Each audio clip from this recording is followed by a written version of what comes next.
presentation of Fox Sports. We are the Force. We are Southwest.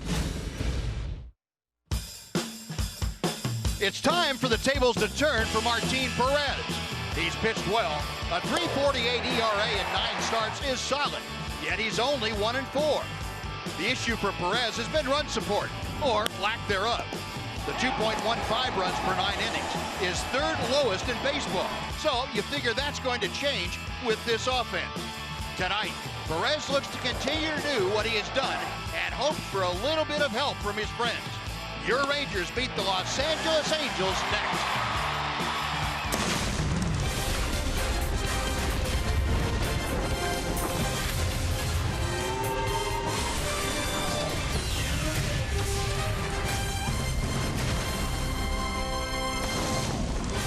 Texas Rangers baseball is presented by AT&T High-Speed Internet. Well, it is a humid and windy night here in North Texas.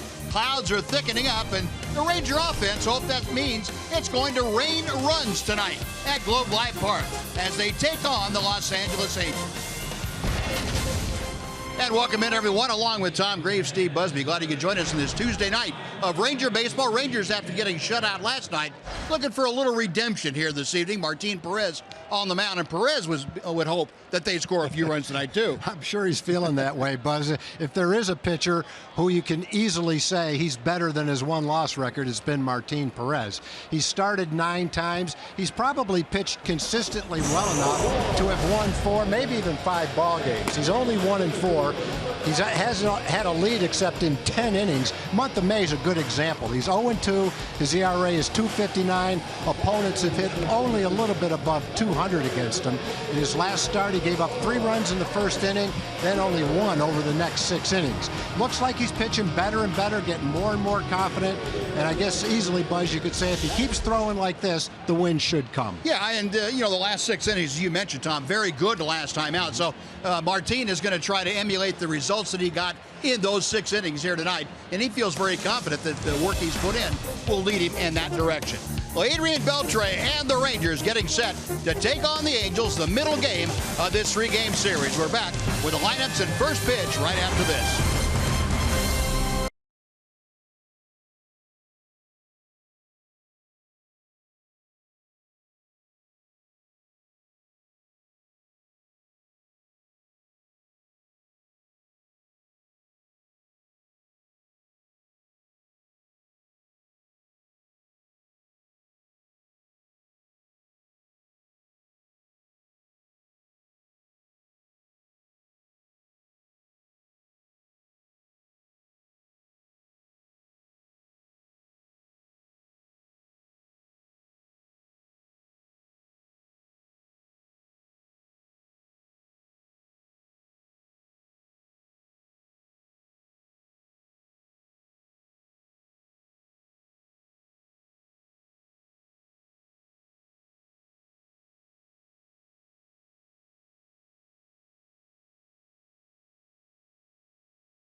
Sports Southwest is brought to you by your Texas Ford dealers. Visit your local Texas Ford dealer today during the Great American Sales Event and see why Ford is the best in Texas. By AT&T High-Speed Internet. Get a deal worth talking about. Get high-speed internet from AT&T. And by Southwest Airlines. Transparency, low fares, nothing to hide. A warm, humid, and breezy evening here in Globe Life Park. And the Rangers trying to get back on the winning side of the ledger tonight. They take on the Los Angeles Angels. Before we get things underway, let's sit down and check in with Emily Jones. Well, Buzz, you and Tom talked about it at the top of the show, Martin Perez and the strides that he has made, not necessarily seeing the results in the win-loss column. However, his manager has noticed a significant difference in Martin his last few times out. He's not letting the innings get away from him like he did earlier in the year. Trusting his fastball a little bit more. When he does miss, he misses down. He doesn't give hitters really a good chance to lift the ball off of him. And he's limited the walks to some degree. Well, we got to continue to work on that process. And when he does get base runners, don't get so engaged with the base runners as much as let's just focus on quick outs. And Banny says Martin not only trusting himself, but trusting his defense, that knack for getting hitters to hit into double plays, and the defense that's being played behind him. A huge thing for a ground ball pitcher like Martin. He's definitely made the most of that defense so far this year, guys.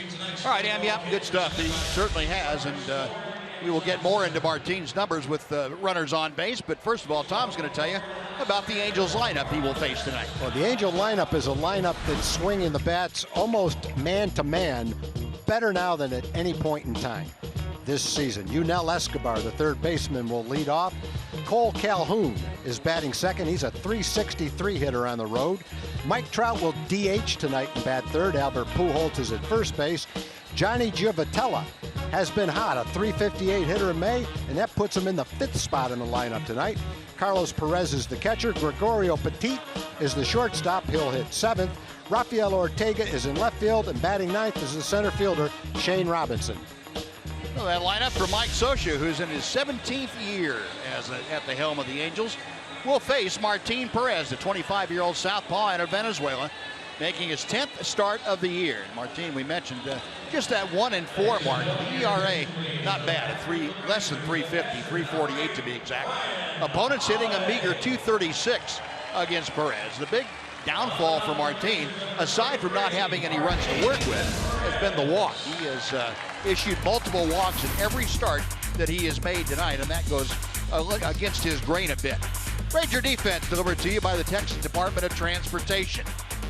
Hoying, Desmond, and Mazzaro left, center, and right. Moreland and Odor on the right side. Andrus and Beltre on the left, with Brian Holiday catching.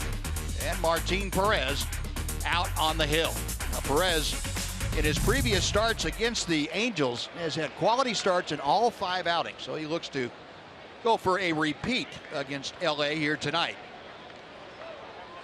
Yunel Escobar will lead things off. Escobar, .311 average overall. One of the Angel hitters that, as Tom told you, swinging the bat pretty well. And he smokes the first one, but right into the glove of Mitch Moreland. So one pitch and one away. Now we're talking about Martin needing a little bit of good fortune. Maybe that's some good fortune right there. Right off the bat, the first pitch, Escobar hits a line drive and it goes right straight to Mitch. Maybe that'll be the sign of good fortune for Martin in the game tonight.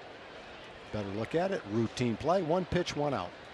Well, Martin Perez on pace for a 27-pitch complete game. That would be something to watch. One away, and Cole Calhoun stepping back in. Calhoun had last night off. First game that he has missed this year. Mike Scioscia said it was time to get him out of the lineup for a day, and he takes strike one here. Calhoun at .290 with 3 home runs and 21 RBI. That on-base percentage, real big reason why Calhoun is an important part of the upper reaches of the Angel batting order. Gets on base a lot, drives in runs for Mike Scioscia's club. Scioscia and the bench coach Dino Ebel taking in things from the Angel dugout tonight. 0-2 the count. Well, the Angels come in having won their last 2 ball games and 7 out of their last 10. They've had a very good road record this year, 12-10. They are 21 and 24 overall. They trail the Seattle Mariners by 5.5 games in the American League West. Got him swinging. Look at those 3 pitches, Buzz. 1, 2, and 4. 1 was on the corner. 2 was a little farther inside. 4 was more inside, and Calhoun swung at all 3 of them, and it came up empty. That's pretty good job of locating your fastball right there. And if I could throw 94 miles an hour and do that, I'd smile too. Tom, you were talking the other day with Cole Hamels on the mound down at Houston about his ability to throw down and into left-handers, how effective it's been. Yeah, that's a highlight reel on being able to do that to a pretty good left-hand hitter. Now 2 away, here's Mike Trout, who takes a knee-high strike.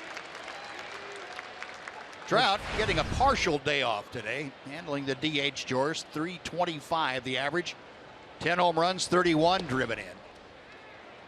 1 ball and 1 strike. Well, we're still going to have to watch him bat 4 or 5 times, but at least we won't have any threat of seeing him jump over the wall and taking a home run back today. I don't think even Trout can do that at the designated hitter spot. Our Ford leaderboard talking about a career average against the Rangers. Cabrera, of course, way out in front at 390, but Mike Trout second on that list at 331. Got him out in front of a changeup. It is 2 balls and 2 strikes.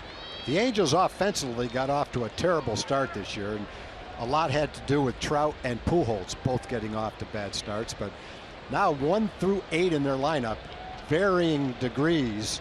You can find every one of them on some type of a hot streak, some longer than others. But as a lineup right now, they're scoring runs and swinging the bats.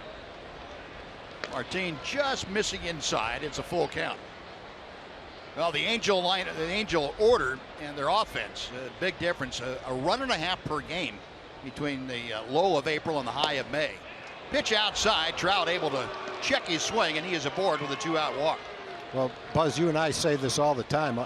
A lot of your success in a season has to do with when you play a particular team, and you would much have preferred to play the Angels the first few weeks of the season than you would right now. They'd lost 6 in a row, but now they're swinging the bats and winning some ball games. And it's a little bit different team and a little bit more challenge for a pitcher right now. When Trout and Pujols get hot, it's pretty tough to navigate through this lineup. First pitch to Albert is a fastball right down the middle for strike 1. Our umpiring crew tonight, Ted Barrett, calling the balls and strikes. He's the crew chief of this group. Ryan Blackney at first, Angel Hernandez at second, and Will Little is down the line at third. 0-1. Slow chopper out toward the shortstop spot, but that's where Rougned Odor is playing Pujols. And a 4-3 putout. Angels are gone. The Walker Trout left stranded. Half an inning of play here at Globe Life Park. We are scoreless.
First now, the Rangers coming to bat. Tom's going to tell you about the Southwest Airlines Rangers batting order. Rougned Odor will lead off Ian Desmond's batting second. Ian's a .339 hitter in his last 32 ball games.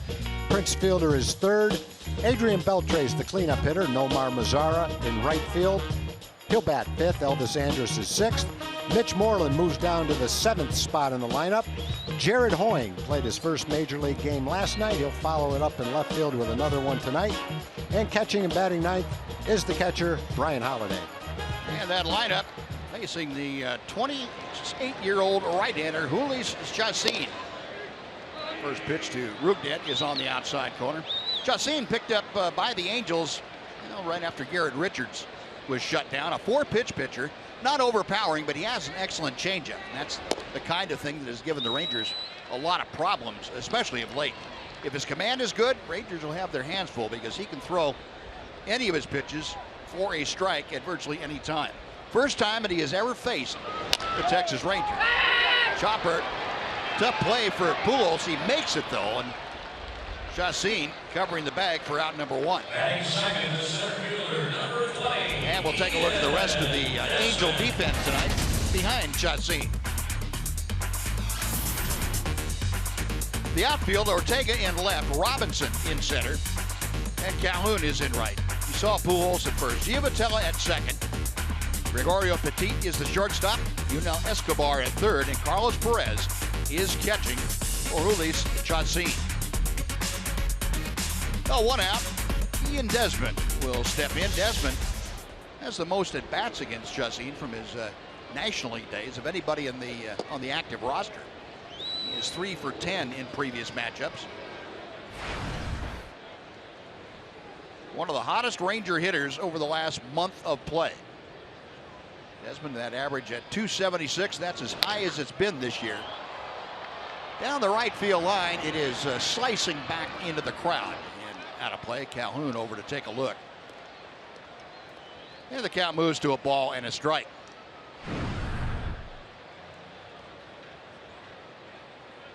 Desmond, of course, with the Washington Nationals, and Chacín has spent a lot of his time with Colorado.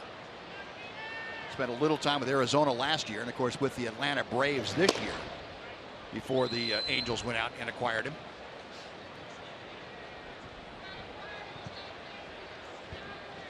.40 and .49, the major league totals coming into this year for Chacín. 3-1 now as Desmond eyeballing a couple of close pitches. So Ian trying to get aboard with one out here in the Ranger first. Prince Fielder, Ranger DH in the on-deck circle.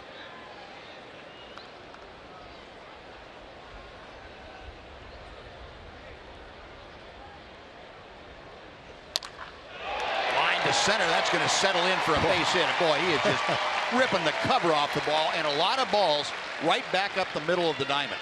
From left center field to right center field, he has put a small bucket of balls out there.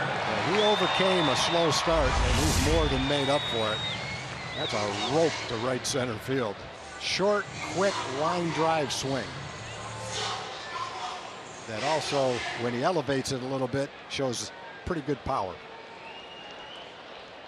Yeah, you can have that swing and have a ball carry about 420 feet off that swing, too. Sure can.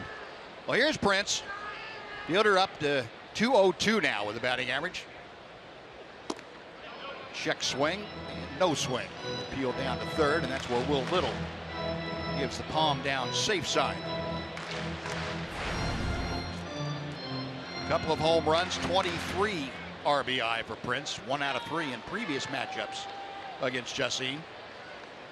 Fielder brings a 6-game hitting streak in, although he only has 7 hits in those 6 games. There goes Desmond. The throw from Perez into the runner.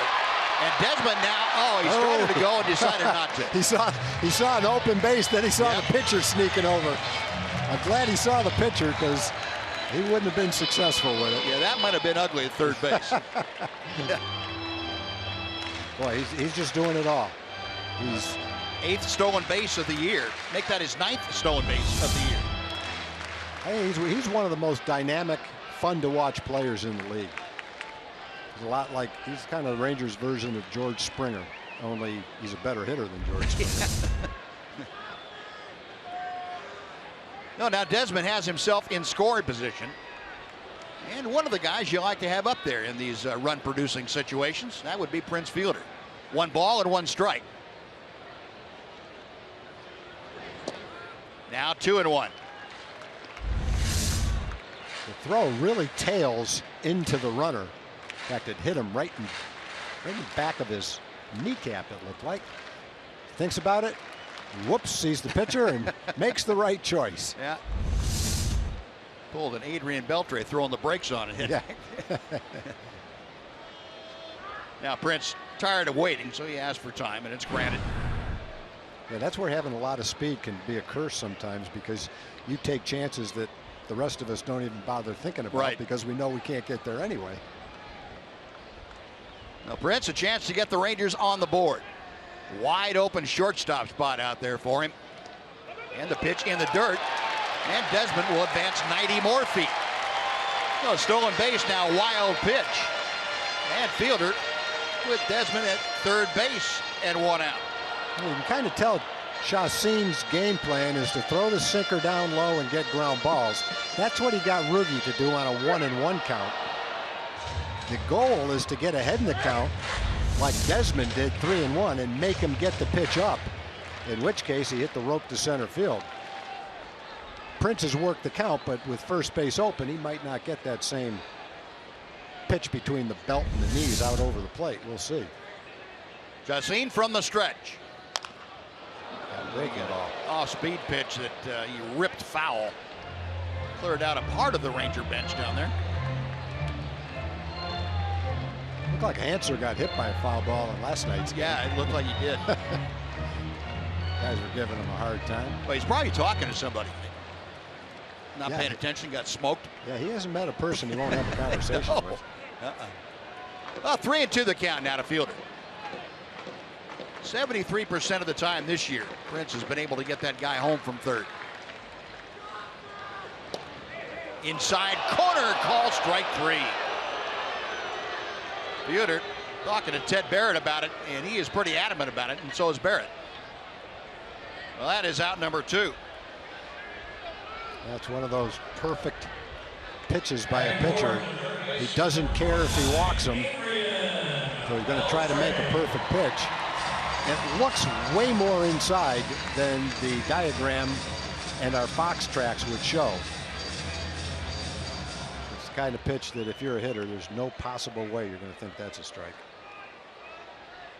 And you can tell by the way Prince is going about it. He's convinced that was inside. Yeah.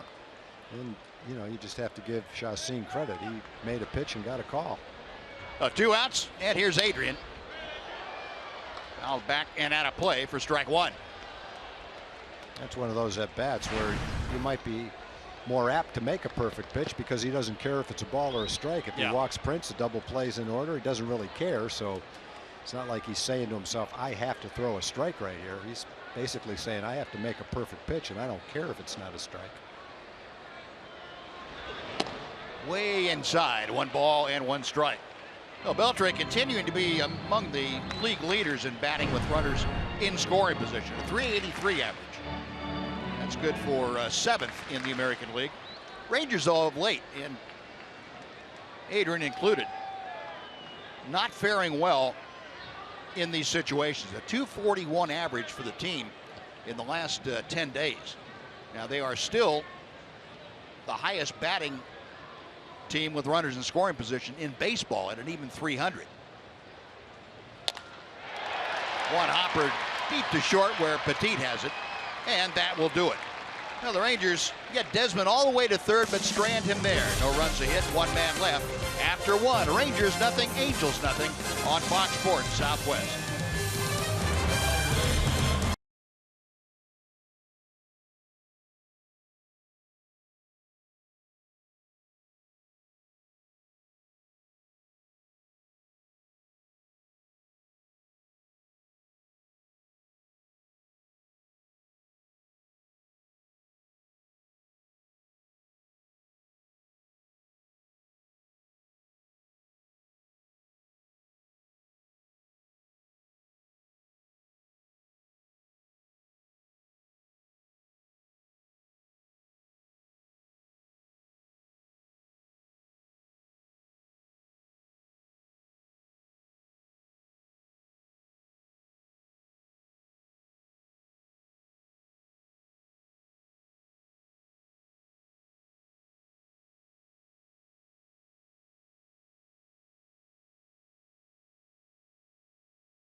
second inning.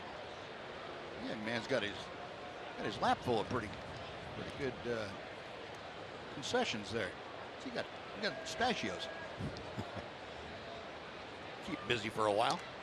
Johnny Giavotella starting things off, and Martin Perez continues to pepper the strike zone early in the count. Giavotella now up to 279 for the year. He's got a career high 12-game hitting streak going. Good tailing fastball, and it's 0-2. Good movement, and Martin seems like he's maintaining his strength, maybe getting a little stronger as far as velocity goes. He's frequently popping a fastball in there at 94 miles an hour. I think last year he's more 91-ish, but she got a little extra pop on his ball. Cutter inside. Yeah, cutter. Missed the inside corner, but not by much. Well, we'll take a look at our Kubota power stats for tonight. Talking about Martin Perez, the man in the middle of your picture. One of only 2 American League starting pitchers with an ERA under 260 and a losing record for the month of May. And he gets his second strikeout as Giavotella just simply overpowered in that at bat. Yeah, that was just a good example of moving the ball in and out. He threw the cutter in, and as a hitter, that registers. Ooh, he tried to get in on me. And then he throws it 93, 94 miles an hour up and away, and the result is this type of a swing, kind of set up by that cutter on the inside part of the plate. And you see Giavotella kind of staring out into space. Just got worked over a little bit in that at bat. Yep. A little uncertain about what just happened. You have to go back and think about that. He's thinking, I'm hot too. He's a 358 hitter in the month of May. Carlos Perez takes ball one. Perez, the catcher for the Angels, loops one into center. Desmond can't get there in time. The ball right off the end of the bat, and Perez has the first base hit of the evening. So 1 on, 1 out. Gregorio Petit coming up. Right now, we're going to welcome in Jim Knox. Jim? Oh, I appreciate it, Buzz. Great night here at Globe Light Park. And look who we have in the stands, the W.T. White softball team on hand, having a good time, you bet. And, Coach, I understand you're a big fan of Brian Holiday, right? Yes, he's an alumni. Alumni. Yes. Played baseball at W.T. White. Coach Shepard. All right, there we go. Well, good to have you guys out here. Cheer the Rangers on. Appreciate it, Buzz. All right, Knoxy, thank you. W.T. White over in Dallas.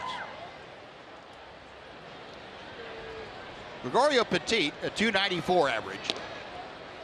Takes that first fastball for strike one. Petit, one of about 7 guys that have played shortstop this year for the Angels. And Andrelton Simmons went down with a badly mangled thumb. Tore some ligaments, had to have surgery on it. And it's been kind of a parade of guys. Petit, the latest. And looks like he's making a pretty steady claim to the job. Brendan Ryan, they went out and got. He got hurt. Pennington got hurt. Petit, 7 out of his last 18 times to the plate. Perez at first with 1 out. Now 2-1.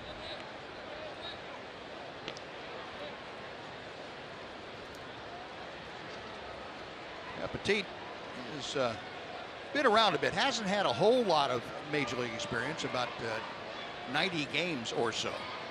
He has spread that out the last several years. Been with the A's and the Astros, also the Yankees last year. Angels signed him as a free agent in the offseason this past December.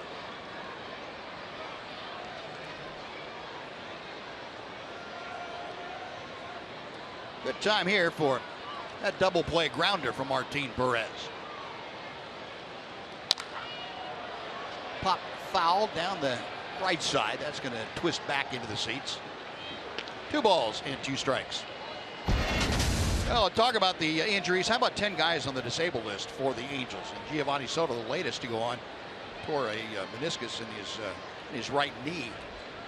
Andrelton Simmons with that ligament tear we were talking about. Garrett Richards has decided for the time being to go the conservative route and try to rehab his elbow instead of having Tommy John surgery right away. Andrew Haney, left forearm strain. List goes on and on, it seems, for him. There's one into left center, and it will fall in for a base hit. Over to cut it off is Desmond. Stopping at second is Perez. So back-to-back base hits, 2 on with 1 out. And Rafael Ortega. Yeah, when you look at that disabled list, they're key guys. Richards, Haney, C.J. Wilson, and even Tyler Skaggs, a young left-hander. All 4 of those guys could conceivably be the first 4 pitchers in their rotation that are hurt. So their injuries kind of resemble what happened to the Rangers over the last few years at times.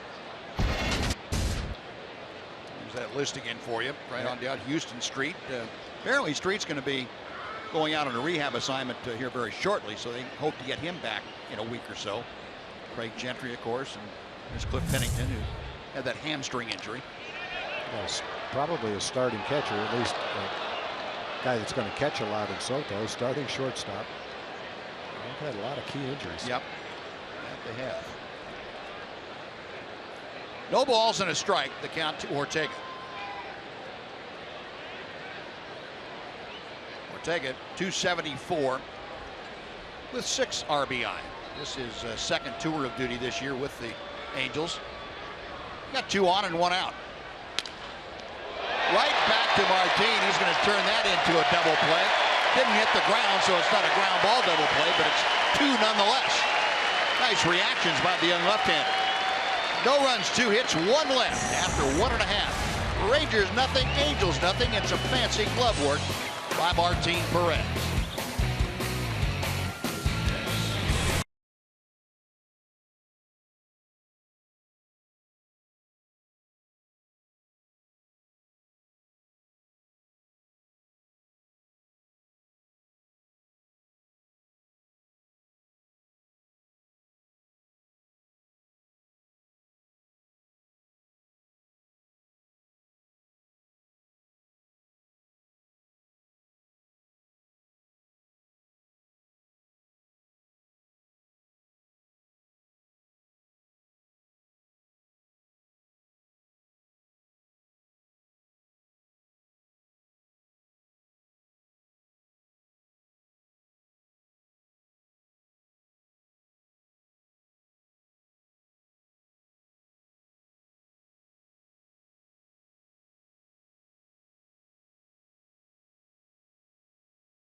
No score as we head to the bottom of the second here at Globe Life Park in Arlington. And Nomar says it doesn't matter where he's playing in the field, where he's hitting in the lineup. He's comfortable anywhere. If he want me to play in shortstop, I'm gonna play shortstop. So I'm here for whatever.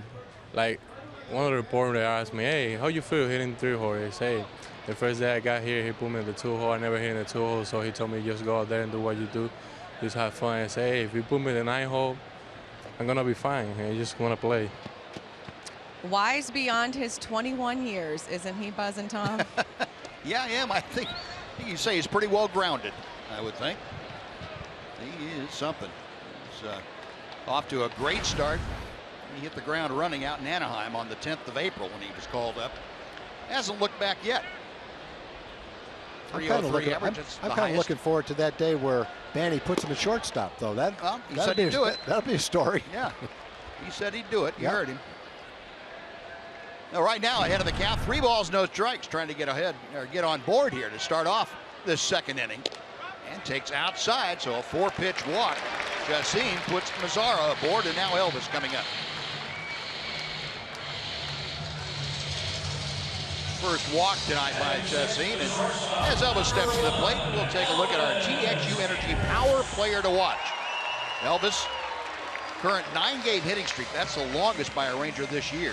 A .310 average. One of 13 players, multiple of 8 or more games this season. Elvis also had an 8-game hitting streak earlier in the year. So 1 on, nobody out. Elvis at 290. And his first home run of the year Saturday down in Houston. Well, Elvis sits in that ballpark. If he played down there as an Astro, he might hit 20 home runs a year. He loves that Crawford box. That kind of suits his power stroke. Yeah, it does. You know, you look back to when Adrian kind of, well, I guess it was more than jokingly, was a little upset with Elvis's home run trot on the ball that didn't go out of the ballpark to left field here. Yeah. That's a home run in the Crawford box. So yeah. That's kind of his power stroke there. 0-1. That will even the count. I think when Elvis is at his best, it was like he was first 3 weeks of April when he was using the whole field and hitting line drives, keeping the ball from being a fly ball, hitting hard ground balls and line drives. That's when he got off to the great start. Chacín now ahead of the count. Elvis kind of questioning back at Ted Barrett. What in the world was that?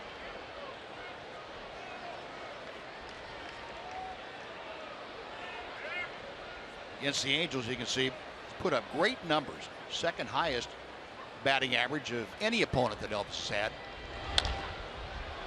To third, Escobar to second. They get 1. That's all they will get. Ball just not hit sharply enough to turn it over. And Mazara coming in hard to second just to make sure that Giavotella couldn't get a return throw.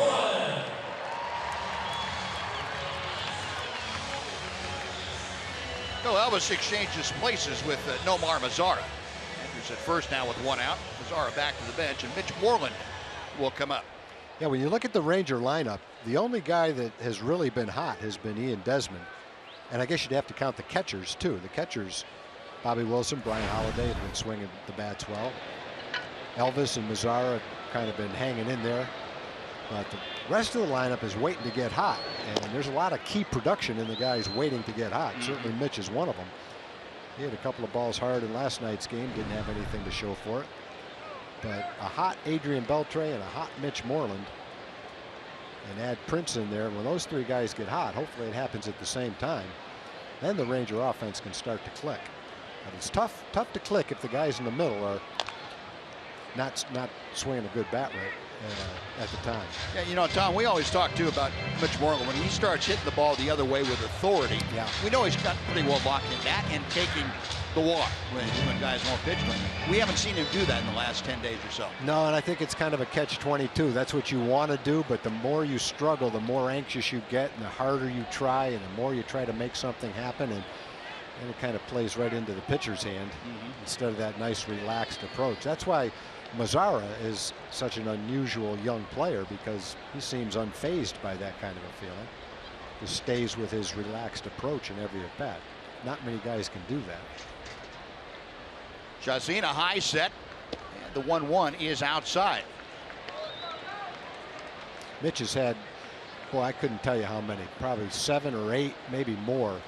Good fastballs to hit, great swings, and hit it straight up in the air, either to the infield or to the outfield. Balls that he's hit on the good part of the bat, and if he just got a little more of them, would have been extra base hits. So he's just missed his pitch a number of times and gotten behind in the count, and that's allowed the pitcher to go to the changeup, the slow curveball, and kind of work him over a little bit. So when you've got a track record, it's pretty much just a matter of time. And I know Mitch is feeling that way. Ahead of the count, 2-1. Elvis, who loves to run the bases against these Angels, at first. Elvis, 44 stolen bases against the Angels in his career. That's the most against any team. Double play grounder. Giavotella to Petit, back to first. 4-6-3, and that'll take care of the Rangers in the second. No runs, no hits, and nobody left after 2. Rangers nothing, Angels nothing on Fox Sports Southwest.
Sports Southwest is brought to you by your Texas Ford dealers.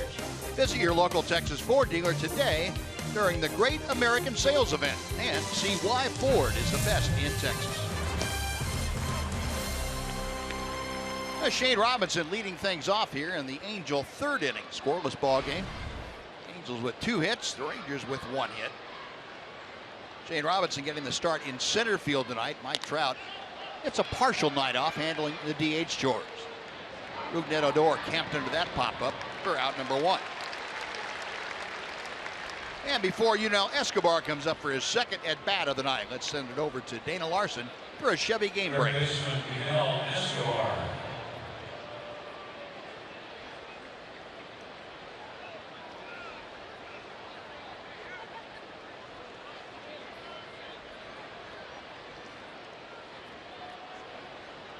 All right, Dana, thank you. Apparently the Cubs are out of their little malaise that they were in. Cubs have a good thing going, boy. They got Joe Madden managing them. They've got Wrigley Field, renovations, and a lot of good young players. That's a pretty nice franchise right now. Yunel Escobar has seen 2 pitches in his 2 at-bats. He has swung at both of them. That one he didn't put in play, though. First time he lined to Mitch. He tried to do it again, but that ball got a little too far in on his fist. Checking the bat to see if there's any damage done. No. Well, let's see. If he jammed me with that 85-mile-an-hour pitch, what's going to happen if it's 94? We're going to find out here shortly. Good try. 95. If you're going to break out your best, that's where you want to break it out for, that high fastball. You don't want a mediocre fastball up there. Perez with a 1-2. Could have been.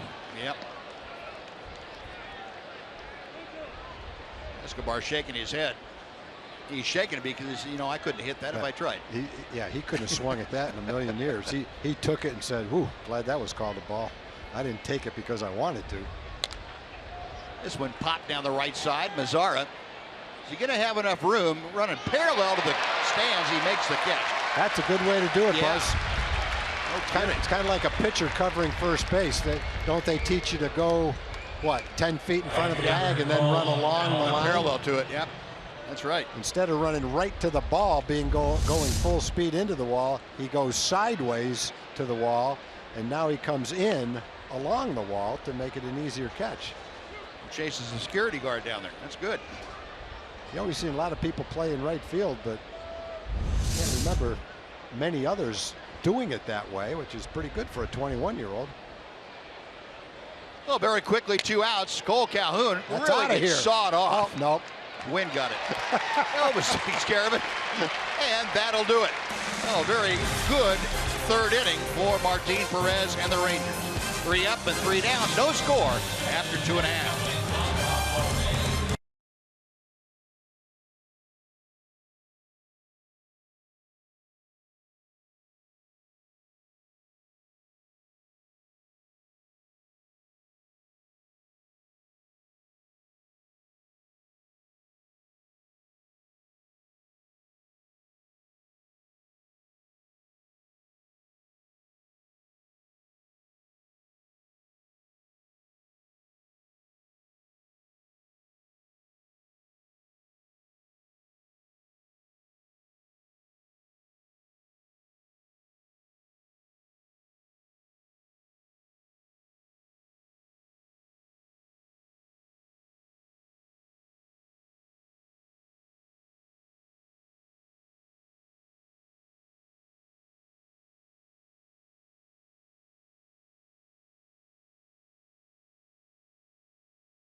You can take advantage of discounted tickets and spend the evening with your 2 favorite things, your daughter and the Texas Rangers on Father-Daughter Night. A post-game fireworks father-daughter themed show will follow the Ranger Pirates game. Visit TexasRangers.com/family. Order your tickets today. We'll have to check in on that couple a little bit later on, see how they're doing on that thing. We're trying to find out what item that exactly is. We know it's large. We believe, at least our production people believe, it's a humongous. Yeah. I'm going to take their word for it. And Emily Jones, Emily's she has a lot of credibility. Emily's the expert. Yeah. So it is the humongous. I do believe, from the looks of my monitor, that would be the humongous. Well, she's a little more well-rounded than I am as far as food goes. I'm kind of a cookie expert, but Emily has branched out into all facets of food. John Radigan as well. Yeah, my taste buds know no limits. The international flair also. Well, Jared Hoyings takes a walk. 2nd straight inning now. The Rangers have had their leadoff man aboard via the walk. And Brian Holiday coming up. I was listening to the national broadcast of our game the other day, and the national broadcasters were pretty enamored with the food out here at the ballpark. They went on about it for a couple of innings, as a matter of fact. Should be. Tom Verducci still has had my best line as far as food goes when he said, the best ballpark item in baseball is the boomstick. Because if you have to order it with luggage, it has to be the best item. And it technically does come with a little piece of luggage to get it back to your seat. Little handle grip on there. And All right, Jared. Now he worked on getting picked off last night. You've got that on your checklist. You've got that checked off your checklist. That's already taken care of. Yeah. Don't do it again. Brian Holiday waiting. And Chacin misses inside. It's 1 ball and no strikes. You'd love to see someone like Jared get rewarded for the time he's spent in the minor leagues. He was a 10th round draft choice a while back. He's played for around 7 years in the minor leagues, and he was having a really good year at AAA. And for a kid that was a 10th round draft choice, he's got some good tools. He can run, he can throw, he's got power. He's a good, solid, all-around ball player, and great to see him get a chance to play in the big leagues, and hopefully he'll have some do some great things and make it a memorable experience. Chacín, a long look, and gets the breaking ball in. A snap throw by Perez, but Hoying back. Perez throws well, and the only part of his game that didn't look very good is how that throw to second kind of tailed back into the runner. Really get a true throw off. That was when Ian Desmond stole second back in the first inning. Hoying, very definite base stealing capabilities. Pulled, gloved by Escobar to second. They get one, the return not in time. What a play by Junel Escobar to flag that hot shot down. That had a double written all over it. Turned it into a force at second base. Bobby Wilson, Brian Holiday, the two catchers, continue to swing the bats well. I thought that, Bobby, I think it was Bobby or maybe Brian, someone hit a ball like that the other day in Houston that just took a big hop and went by the third baseman. That ball took a hop, but Escobar was still able to handle it. Hot smash, they almost turned a double play. Another good at bat, nothing to show for it as far as Brian's concerned, but a well hit ball. One out now with Holiday at first base. Back to the top of the Ranger order for Rougned Odor. Odor hit a two-hopper down to Albert Pujols back in the first inning as he led things off. Rougned now at 267. Still stuck on 7 in the home run category. He has been tied with Adrian Beltre for a couple of weeks now.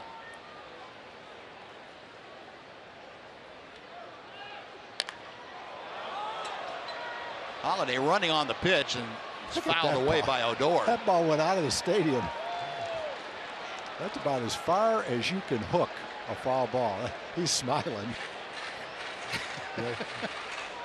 Seen Ian Kinsler do that down the left field line. I don't know if he ever hit one all the way out of the stadium. No, that's ridiculous. That's worth smiling about. How do you hit it over your right shoulder and get that much wood on it? Hit it that high. 1 ball and 1 strike now. To left field. Ortega has this one measured. 2 outs. Back to first goes Holiday. And Ian Desmond now will come up. And Chacín's thrown 39 pitches, 18 strikes, and 21 balls. Which is not the ratio a pitcher would like to see, but at the same time, Rangers haven't been able to do anything against him as far as scoring a run goes either.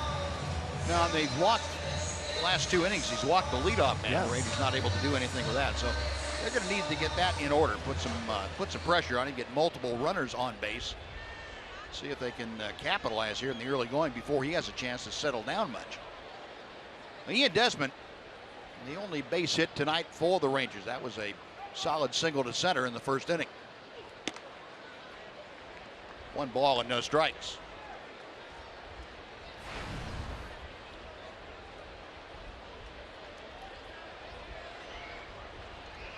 .281 average for Desmond as of this at bat.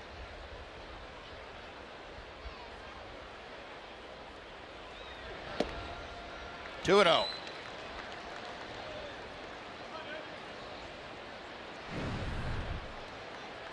Ian, you can see in his last 14 home games, he's hit .386.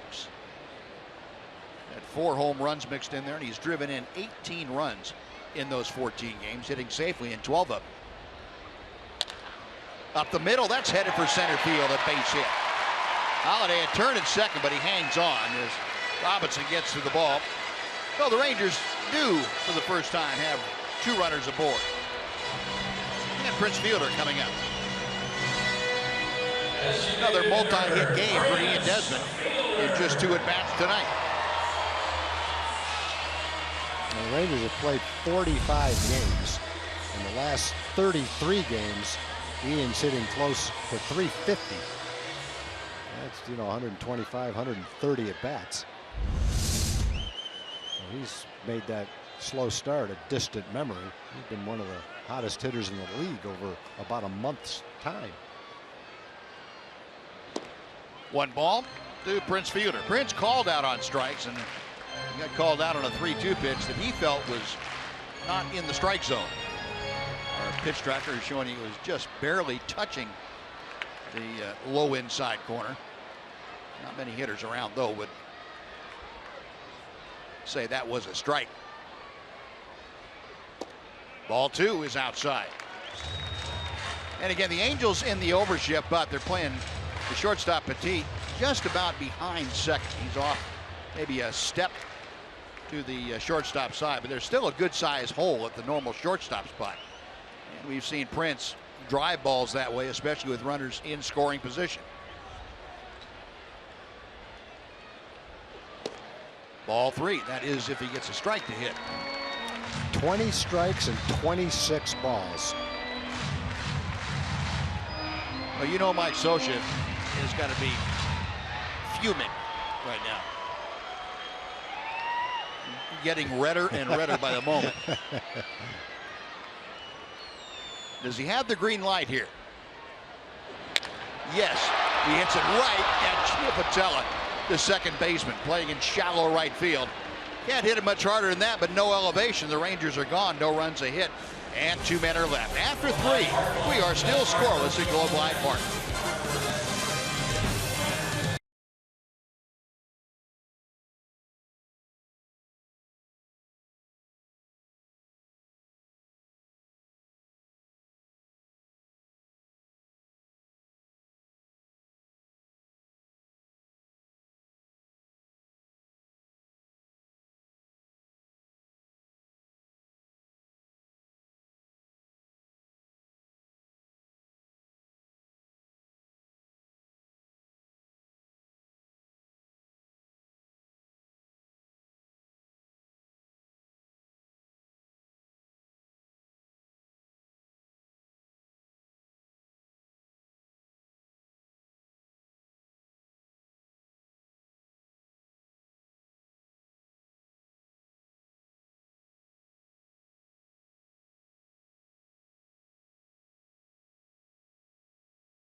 Fans 14 and older at Globe Life Park get a Rangers beach towel. That's courtesy of Powerade. Come on out and catch the game against the Pittsburgh Pirates and pick up a summer giveaway. Just call 972-RANGERS or visit TexasRangers.com to get your tickets. Top of the 4th inning, a scoreless contest here tonight. Both ball clubs with 2 hits. Mike Trout drew a walk his first time up there. Martin Perez just missing outside, took a little bit off. Trout at 325. 2-1. The Angels tonight have not had their leadoff man reach. Perez has retired the last 4 hitters that he has faced. Good pitch in on the fist of Mike Trout. Yeah, 94 miles an hour, and that's a good spot. If you can get 94 and keep it right there, pretty well nullify Trout. You can tell when a pitcher's feeling good. You just tell by his body language. He's not walking around the mound. He's not looking up at the sky. He's not rubbing up the baseball. He's just kind of getting it and letting it fly. Good try with a high one. Well, the count goes full. Trout trying to get a board to start off the Angel 4th. Albert Pujols is next. Martin with a payoff pitch. Got him swinging. Foul tipped into the glove of Brian Holiday. That is strikeout number 3 for Perez tonight. Yeah, he's got the same kind of stuff that gets a lot of ground balls, but he's also had swing and miss stuff tonight too. He's thrown a lot of balls in the strike zone, quality pitches in the strike zone that the Angels have swung and missed at. There's a great example of it. Mike Trout down and away, beautiful pitch. Laid off the high fastball borderline, but came back with a quality pitch right there, and he wasn't able to make contact. Changeup just missed the Pujols. Yeah, and that goes back, that strikeout. We've talked about how good a low ball hitter Trout is. Yeah. And he is most of the time. But that goes back to that high fastball you mentioned. That even though he didn't swing at it, Trout had that in the back of his mind. And that Perez had been able to get the ball almost by him on the foul ball the pitch before. So he put a little doubt in the hitter's mind, and it gets a guy like Trout, even as good as Trout, off that low fastball. Yeah, evidently Trout handles the high pitch better right now than he did in the past. Right. And he lays off it a little bit. But still, if you're Trout, you have to know that teams have tried to throw him that high pitch. And he's probably, you're right, he's probably thinking about it and didn't come close to hitting that other pitch down and away. And how many times over the last couple of years have we seen him take an low and away fastball and drive it out of the ballpark to right or off the wall. And you know, at times any hitter can be pitched to, but he is so talented. Once he starts to sense that he's being pitched a certain way, he'll make the adjustment. Beltre with plenty of time. Pujols out number 2. And Martin struggled in the first inning against Oakland. He gave up 3 runs, then pitched 6 really nice innings, only gave up 1 run, and he's following it up 3 2/3 of the way into this game tonight. Making a lot of quality pitches. We talked about the pitch, balls and strikes for Chacín. For Perez, it's 30 strikes, 15 balls, pretty much exactly where you'd want to be. And a low pitch count. Now here's Gio Botella. That's out of play to the right. 95. Yeah, another pitch at 95. Well, and you know, it's almost like a self-fulfilling prophecy. You go out there and you start feeling good, you get some outs early, and the guys have swings that tell you they're not picking the ball up real well. Yeah. And all of a sudden your velocity pumps up a little bit. It's like having a good golf game going, and all of a sudden you hit the ball 5 yards further in the 18th hole. Nice play by Elvis, and that'll do it. I wouldn't know about that, Buzz. 7 straight retired by Martin Perez and the Rangers. After 3.5, we are still scoreless.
The red, the green, and the blue dots from the Texas Rangers original dot race.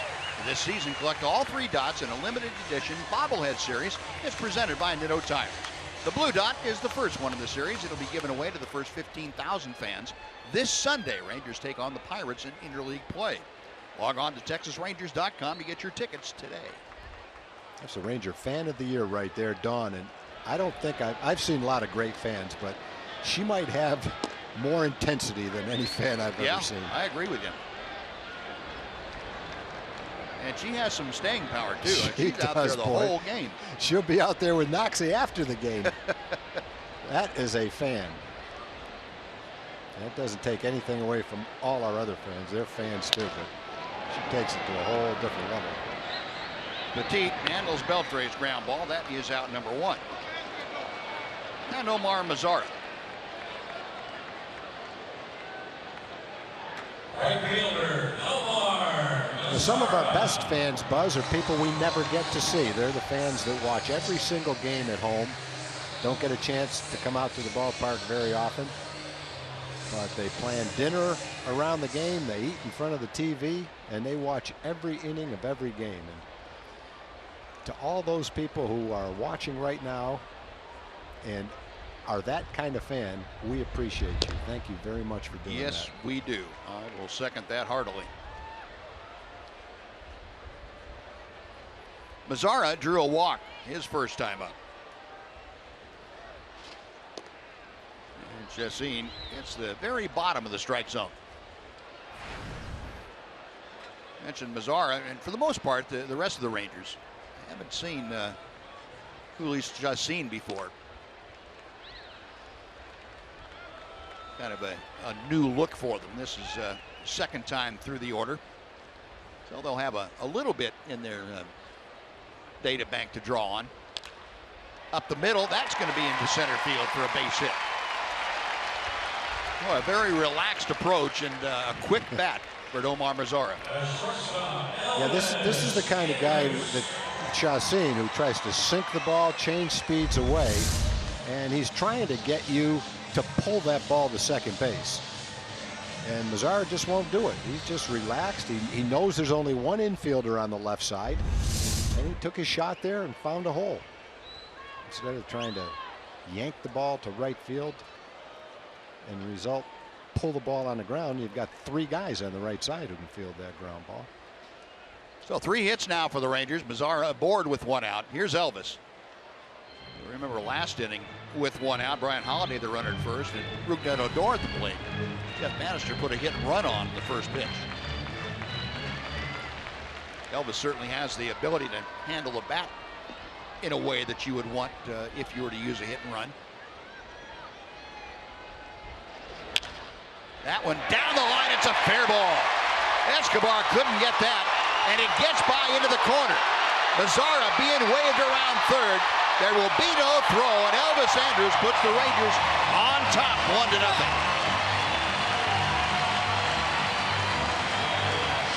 Well, Elvis moving up into the 6th spot in the lineup for the game tonight. Got that one right down the line.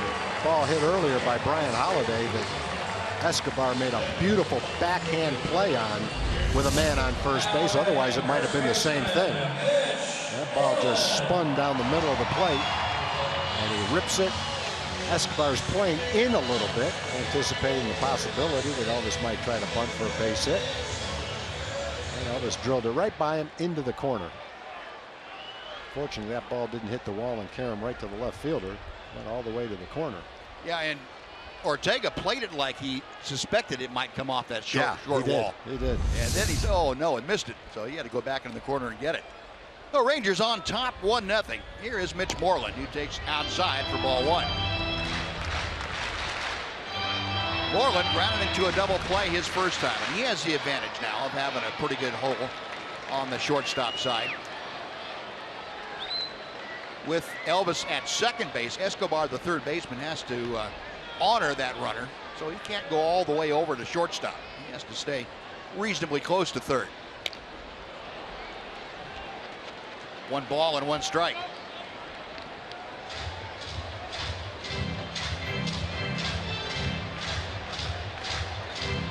Pitches average now 229. He's got a shot with Elvis out there at second base to increase this lead.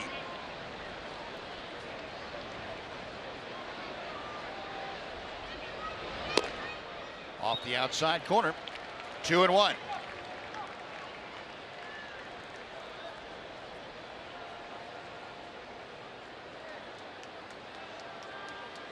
Mitch last night had 3 opportunities with runners in scoring position. Went 0 for 3. And as we mentioned, the Rangers struggling a bit of late in the last 10 ball games. They have only hit .240 as a team.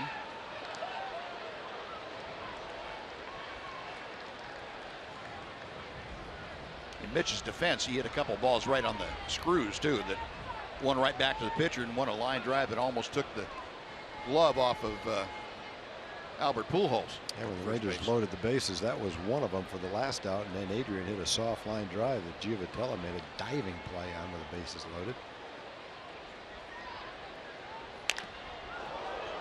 This ripped foul off the screen in front of the Ranger dugout. Joey Votto and Ryan Rua there along Cole Hamels. Colby Lewis with his head down. Jeff Bannister asked today about Colby Lewis and his head health after that line drive off his noggin. He said, as far as I know, he's okay. Said he's still a little sore, but you get hit by a 100-mile-an-hour line drive, you'd probably stay sore for a while too. Yeah, if you bump your head on a door jam or something, your head's going to be sore for a few days. It stands to reason it's going to be sore on a baseball too.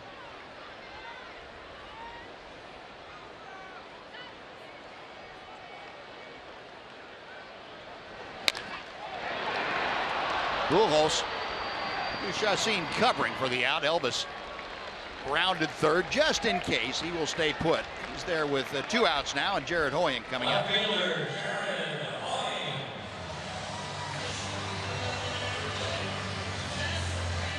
A good spot for Jared.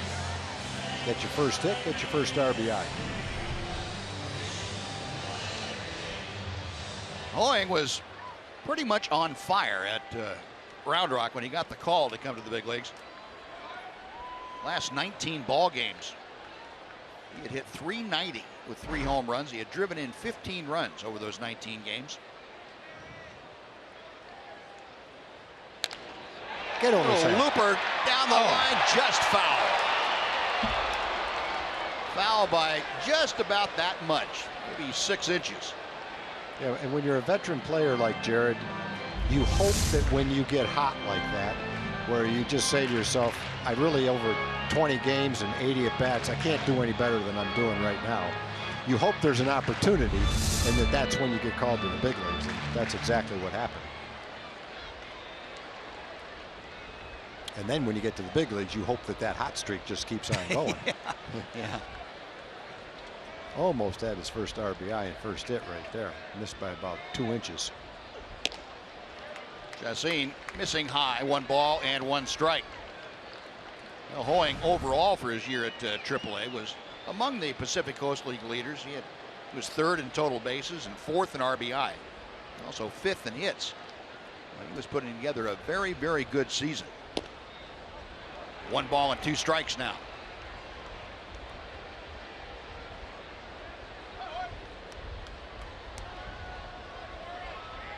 Jared took an 0 for 2 last night in his major league debut. Walked his first time here this evening. A little check swing pop foul that will bounce 1 time and go on the roof of the Angel dugout.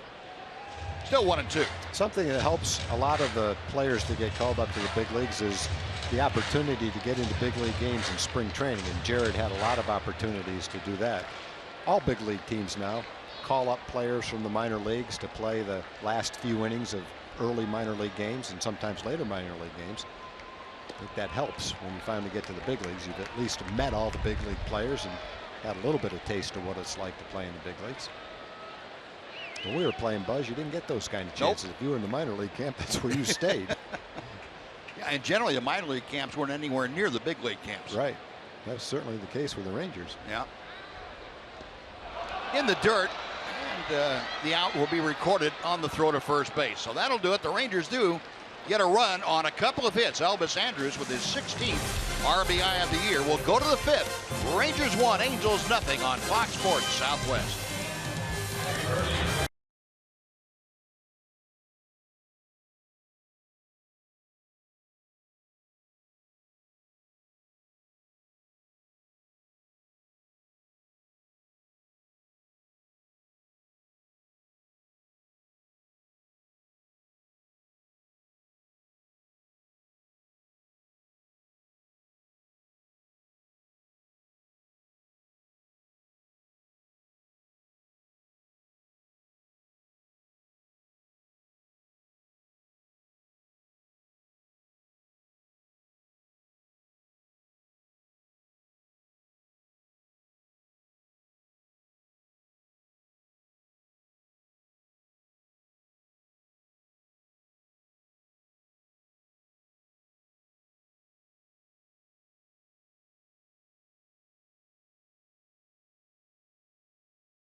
Baseball on Fox Sports Southwest is brought to you by Southwest Airlines. Transparency, low fares, and nothing to hide. And by Mazda. In every car we make, you'll see why driving matters.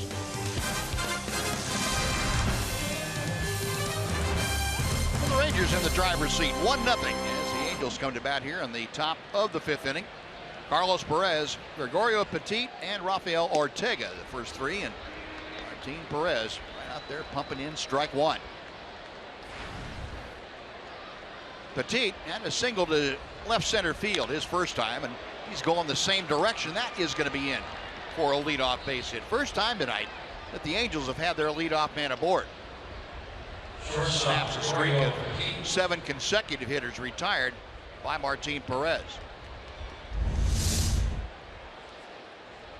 Pretty good pitch inside, jammed him, and he muscles it into the outfield for a soft line drive single. Just chalked that one up, made a good pitch, and didn't get a good result. Only the 3rd hit of the night secured by the Angels against Martin.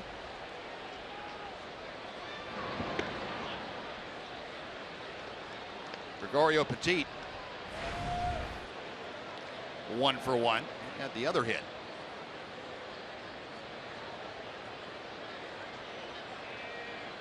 Petit now up over the 300 mark, 314 as you can see.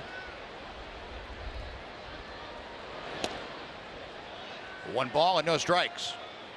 And Petit, another one of those guys, a middle infielder type that handles the bat well. Mike Scioscia, in a close ball game, likes the running game. He likes to get that going. Perez not the quickest runner at first, but he'll use that hit and run pretty effectively. Up the middle, this could be a pair. Elvis on to Moreland, 6-3 double play. 65 double plays turned by the Rangers this year. And the 17th behind Martin Perez. What a weapon. Get a man on and just erase it with a weakly hit ground ball. That's the other thing. There's not a lot of these balls being hit very hard. This one almost knocked the bat out of his hand. Same type of pitch as the one that Perez muscled into the outfield. It jammed Petit, and the result was about as nice a ball that you can get to turn a double play for Elvis. Rafael Ortega backs away from strike one. Well, Elvis getting it done.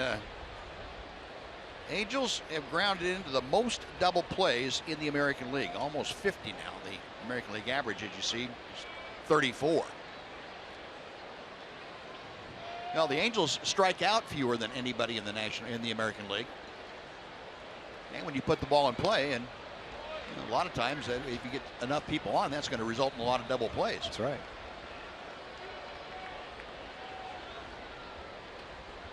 Now this is just an extension of the way that Martin pitched the last 6 innings in Oakland. He's making a lot of good pitches, and 37 strikes, only 16 balls. He is definitely pounding the strike zone. Throwing a lot of fastballs too. Not many curveballs, not many changeups. But I guess when you're locating your fastball like that, you don't have to throw a lot of off-speed pitches. He's just throwing that ball where he wants to with good velocity. Ortega, that foul ball right on his front side. He's opening up his batting gloves to see if his thumbs are still there. Well, that got him in the back leg. That's how far inside that thing was. Still 0-2.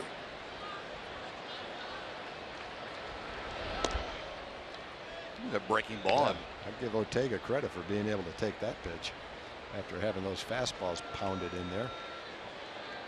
His thumb might hurt so much, maybe he couldn't swing in that particular one. Hoping the feeling comes back into him.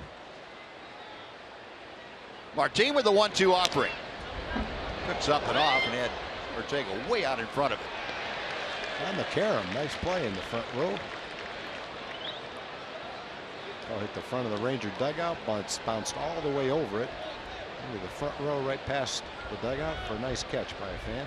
Rangers are playing such good defense, it's carried over to their fans. And the fans are picking it. Yep. Ryan Holiday says, give me that fastball right out here. That's where he got it. Ortega spoiling it. Still a ball and 2 strikes. Ortega lined one right back to Martin Perez for a double play in the 2nd inning. Martin picked it right off the top of the dirt out there on the mound. Flipped over to first for the out. Call strike 3. Ortega knew it. Just hung his head, walked straight to the dugout. Did not pass go, did not collect $200. No runs, a hit, and nobody left. Halfway through the ball game, Rangers leading by 1.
Angels by a score of 1-0 as we head to the bottom of the 5th here at Globe Life Park in Arlington. University Days continuing this weekend here at the Globe. Friday, it is North Texas night here at the ballpark. Those who go to texasrangers.com/North Texas can get their hands on this hat by buying a special ticket and then coming to the ballpark, going to a special area and redeeming that ticket to get one of these really cool lids. Whoa. There was a ball coming into the camera well, but it did not hit me. So again, Friday night, North Texas night here at the ballpark. You can get one of these cool green lids, guys. All right, Ed, thanks. Watch out for the baseballs over there. That's a good looking hat. Yeah, it is. Ryan Holiday taking strike 2. Here's the reaction. Emily, quick recognition though. She knew that was a baseball coming at her. Yes, but it scared me into saying the wrong website. It's texasrangers.com/Mean Green. Ah, okay. Mean Green. I blame the baseball. Yeah, what? Understandable. Holiday, the number 9 hitter, leading things off here for the Rangers in the 5th inning. And pops it up. Pujols circling underneath it. That is out number 1. Second baseman. And before Rougned Odor steps in, let's send it over to Dana Larson for a Chevy game break.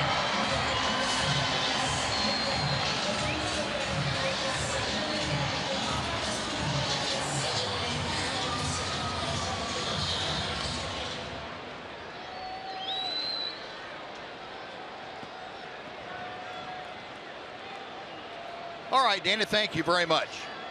Here the Rangers have a 1-0 lead. Rougned Odor takes just outside from Chacin for ball 1. Odor has grounded to first and fly to left field. 0 for 2 tonight, and Rougned all of a sudden struggling a bit at the plate. He's just 2 for his last 18 times up there. Flagged down by Chacin. And Rougned hits it sharply, but has nothing to show for it. 2 gone. Center field Next will be Ian Desmond. Desmond a 2 for 2 night so far. Both of them singles to center.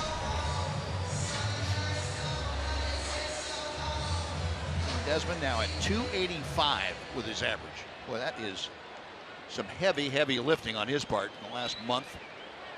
Come from about 110 or so up to it's approaching 300. Strike one.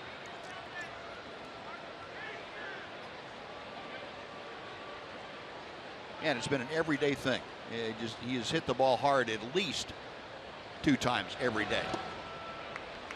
Maybe didn't get 2 hits every day, but hit the ball right on the nose.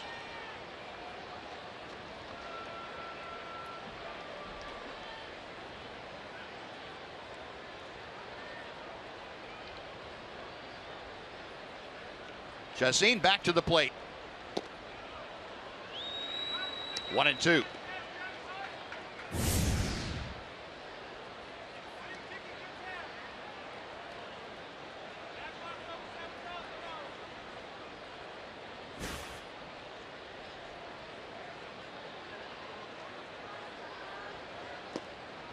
Two balls and 2 strikes.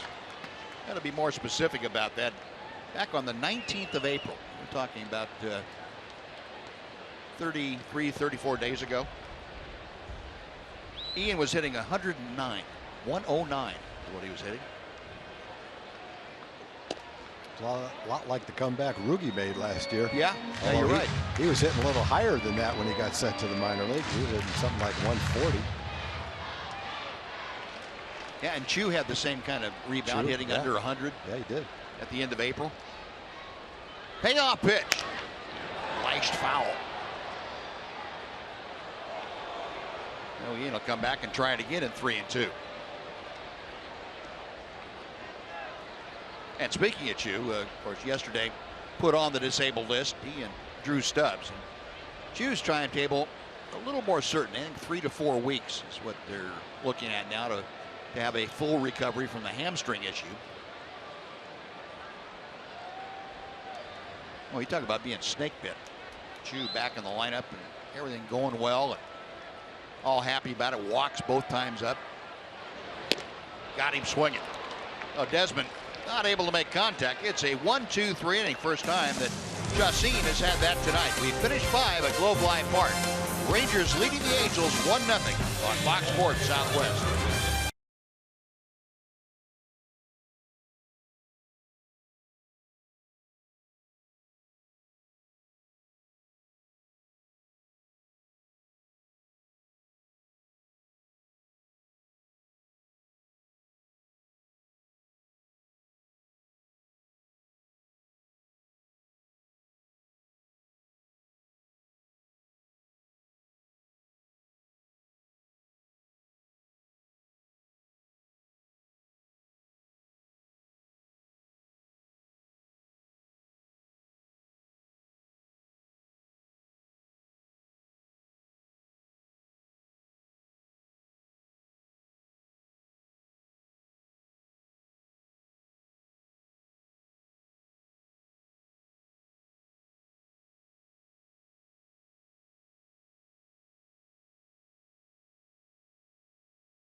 Hamels takes the mound this season. Section 9 becomes Hamels Heroes, and everyone purchasing a ticket in Hamels Heroes section gets a t-shirt and a special K card. Visit TexasRangers.com/Hamels to purchase your tickets for this Friday. That's May 27th. Hamels and the Rangers take on the Pittsburgh Pirates. Shane Robinson starting things off for the Angels here in the 6th inning. Rangers on top 1-0. Robinson popped out to second as he led off the 3rd inning tonight. Martin Perez with just 1 walk this evening. He's allowed 3 base hits. And he has been in command. This is as well as we have seen Martin Perez pitch this year. And it's nice to see. Nobody wanted it more than he. All the work that he's put in for it. It's the backdoor breaking ball to sneak inside. 1-2.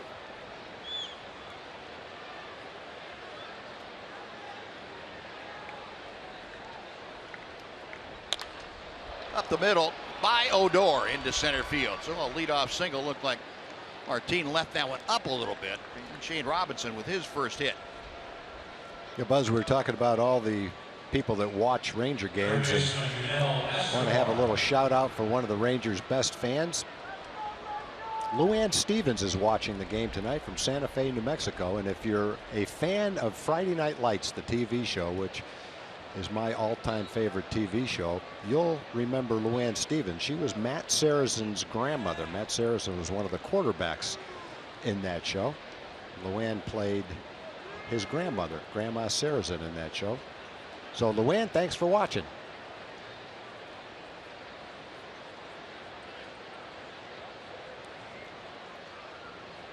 In fact, Emily Jones will know exactly who Luann is. Emily actually appeared in some of the episodes from Friday Night Lights as a reporter. I did. I stepped way outside my comfort zone. Played a reporter. And you'll remember, Tom, during the Rangers World Series run in 2000, oh gosh, was it 10 or 11? It was Neftali striking out, A-Rod swinging. That was 10. 10, okay. Buddy Garrity. Oh, yeah. Brad Leland came with me as my guest to that game. He's a huge Ranger fan. He's a huge fan of you, Tom Grieve. I got to meet him that day. Thanks for the introduction. Yeah, and he's a huge Rangers fan and was here for that memorable Game 6. So memorable that I couldn't remember the year, huh?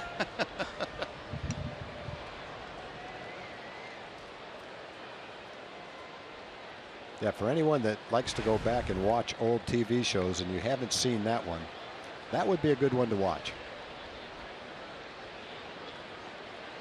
Highly recommended. Dave Burchett, our director, one of his all-time favorite shows as well.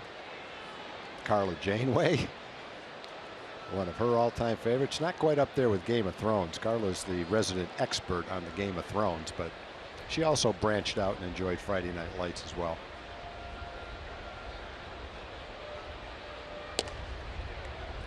Meanwhile, Martin Perez having a little trouble nailing down the strike zone. He's falling behind Yunel Escobar. You remember Emily's chat with Jeff Bannister prior to the ballgame, talking about Martin Perez getting somebody on base and focusing too much on the base runner. Maybe getting a little bit away from doing what you have done well. And could be a case here. 3-0 the count. Now 3-1. Okay, he's got. Quiet, Buzz. That's right. I was just going to say he's got the weapon, and that's the ground ball double play. We've already seen it back in the 5th inning. Leadoff single erased by a double play. So just concentrate on doing the same thing right here. Martin on that list you don't want to be on, the most walks allowed by an American League pitcher. That is out of play, and the count has gone full. Well, Escobar, the leadoff hitter. He'll be followed by the right fielder, Cole Calhoun.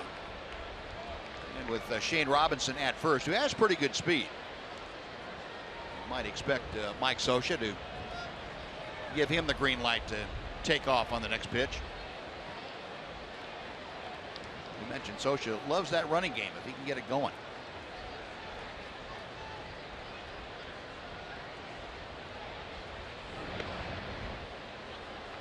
Martin not going to make it easy on Shane Robinson.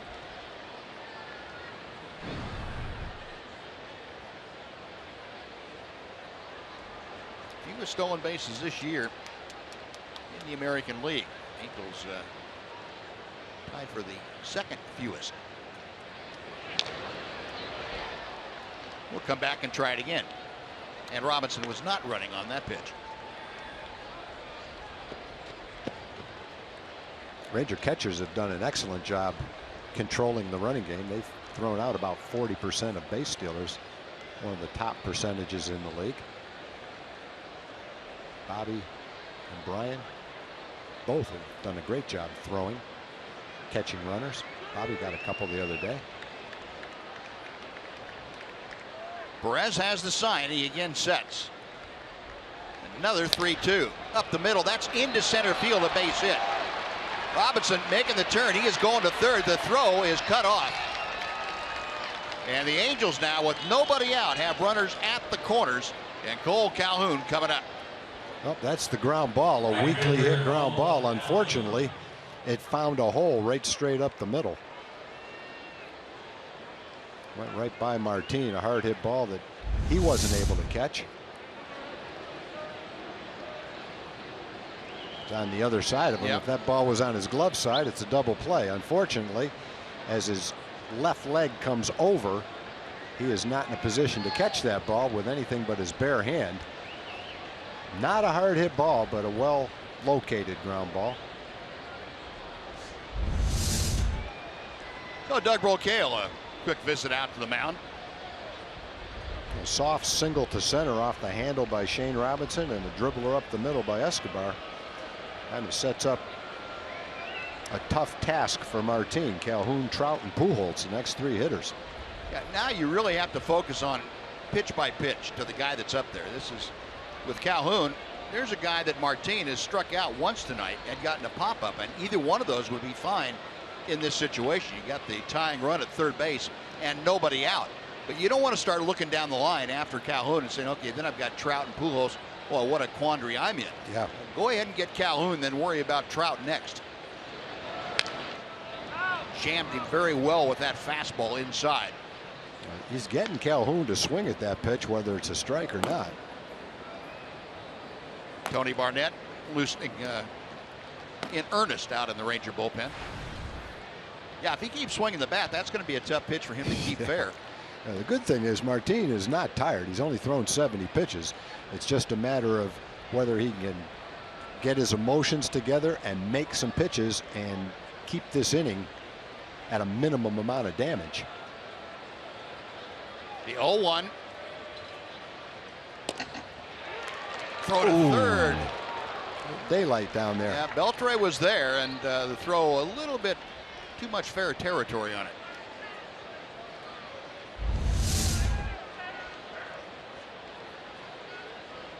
And if you're Brian, you're a little bit afraid to throw it right on the bag because you don't want to hit the runner. Exactly. And if you're the runner, you come back to third in the path that the catcher would have to throw to keep him from throwing the ball right on the back. That's what Robinson did. 0-2 the count to Calhoun.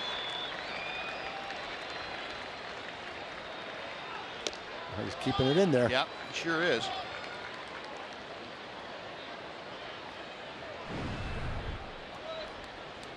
.44% of the time this year, Cole Calhoun has scored that runner. That's a little bit less than Major League average.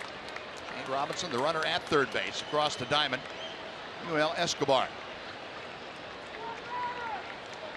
The 1-2 pitch. Now 2-2. Ranger infield here in the sixth inning, playing the middle of the infield back at double play depth. With nobody out, they will give up the run if they can get that double play. Beltre, even with the bag, maybe a step behind it.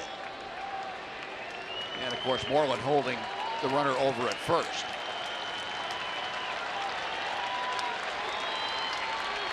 Two balls and two strikes.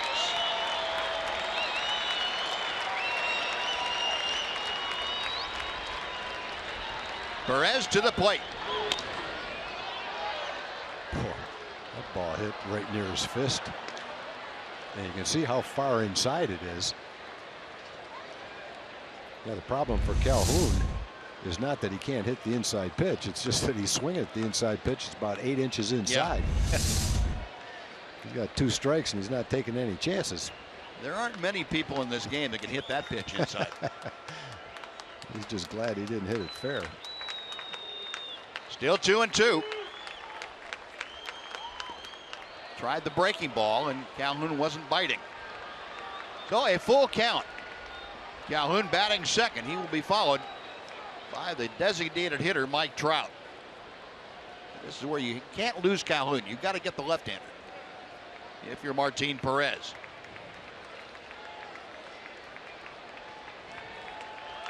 Runners at first and third, and nobody out here in the sixth. Perez with a payoff pitch.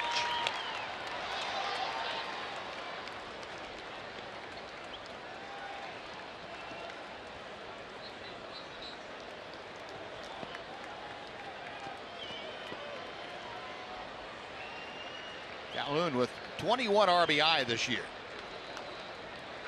And he is hit at times first in the order. He's at second in the order tonight. He's hit in the middle of the order and further down. He's a versatile offensive player. Martin Perez trying to deal with him effectively here. Pulled to Moreland. They're coming to the plate. The tag. He is out at the plate. That's a ball where Mitch said, I don't know if I can turn two. Calhoun's a pretty good runner. I'm going to go for the one. If I get one, I might as well try for the out at the plate. Mitch has a strong arm. He went for the out. Angels are deciding whether they want to challenge that play. But by the way, Robinson's going back to the bench like he assumes he's out. Yeah, it looked like the tag got on him before that hand came down on the plate. Pretty good slide, though, by Robinson to work around that. Boy, that's a close call, a great slide, a nice tag, a good throw. That angle right there, pretty definitive. It was. And yeah. great camera work. That's just a great baseball play right there all the way around. Look at the umpire right on top of that call. Boy. Ted Barrett right on that call. Nice going, guys. That is great stuff.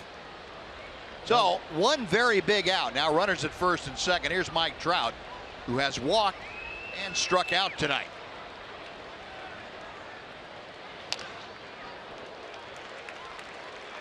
That's the same pitch he struck out on last time up on that 3-2 pitch. Had a pretty good rip at it. I wouldn't stay down there too often in one at bat. That's a play you have to think about it ahead of time. If you're Mitch at first base, you don't have a lot of time to think. You either have to come up firing home or go for the double play and hope you'd have time to get it. The 3-6-3 double play with Calhoun running. And in this kind of a game where the Rangers are struggling to score runs, even with Trout coming up there, hard to argue against that play. Well, Martin dropping that breaking ball right on the outside corner. 0-2. But if you hesitate on that play, you don't get the out at the plate and you don't get a double play. And now you're left holding the ball and maybe tagging first base.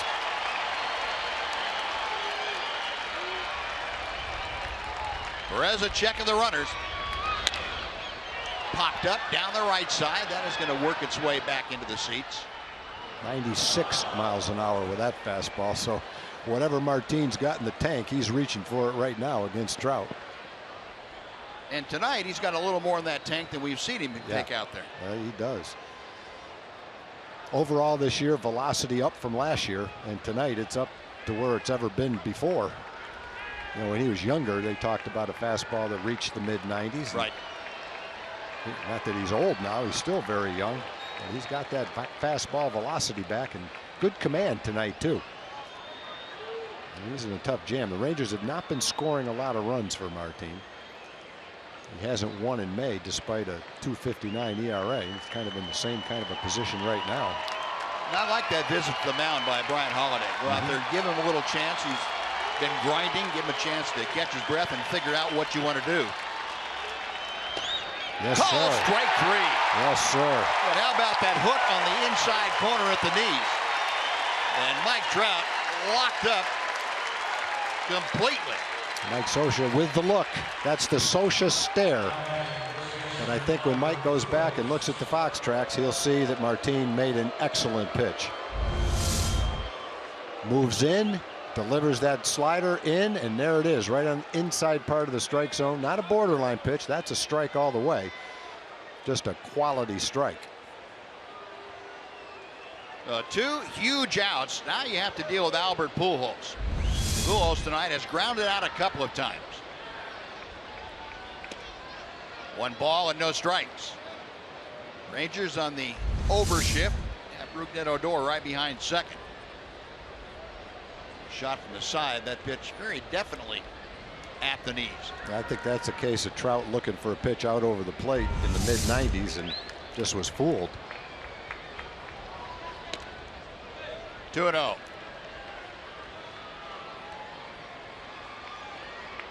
Pujols, a ground ball to second, a ground ball to third. The ground ball to second, a little bit of a misnomer. With Rougned Odor playing on the shortstop side of second, he took that ground ball that was hit right at him in this alignment.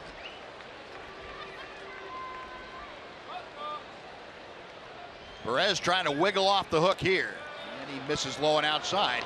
3 balls and no strikes. I don't think anybody has to tell him that Albert Pujols probably has a green light if he so chooses. Yeah, you can't throw a strike for the sake of throwing a strike right here. Johnny Giavotella in that on-deck circle. Giavotella's been hot, but this is Albert Pujols, and if he gets a pitch right here, Mike Scioscia wants him to swing at it, I'm sure. And you've got to be careful here with that shift on. Pujols in a run-producing situation is just as liable to ground a ball to the right side. He'll pick up an RBI to doing that if he chooses to, but we've seen him do that a number of times before. Not taking any chances with that. Well, that's going to load him up for Giavotella. Second walk of the night issued by Martin Perez, and Jeff Bannister, Hector Ortiz, like the skipper's mulling things over. Now he's still throwing the ball great as far as velocity goes. He pitched around Pujols right there, it looked like. But he struck out Trout. He got Calhoun on a weak grounder. Had to throw a lot of pitches, but looks like he's maintaining his poise and still has the bases loaded and 1 batter to go. And Giavotella's been hot. .358 hitter in May.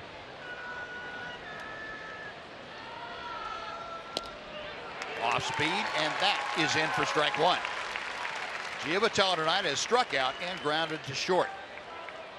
And again, I know I say this frequently in these situations. He needs to get back to being aggressive. Talking about Martin Perez, you lose a little bit of aggressiveness trying to be careful with Pujols. Nothing wrong with being careful to him, but now the next hitter is where you've got to get back in and bear down on him. Good pitch there. That'll get the job done. 96 miles an hour, tailing away at the knees. Well, no problem in the first couple of pitches getting the edge back on for Martin Perez. The crowd getting behind Martin, and Jeff Bannister getting behind the young left-hander.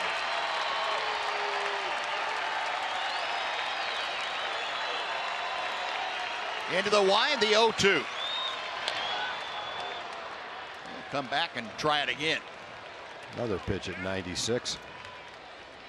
He's had to expend a lot of mental energy, physical energy, a lot of pitches this inning. Kind of cruised through 5, got a couple of double plays.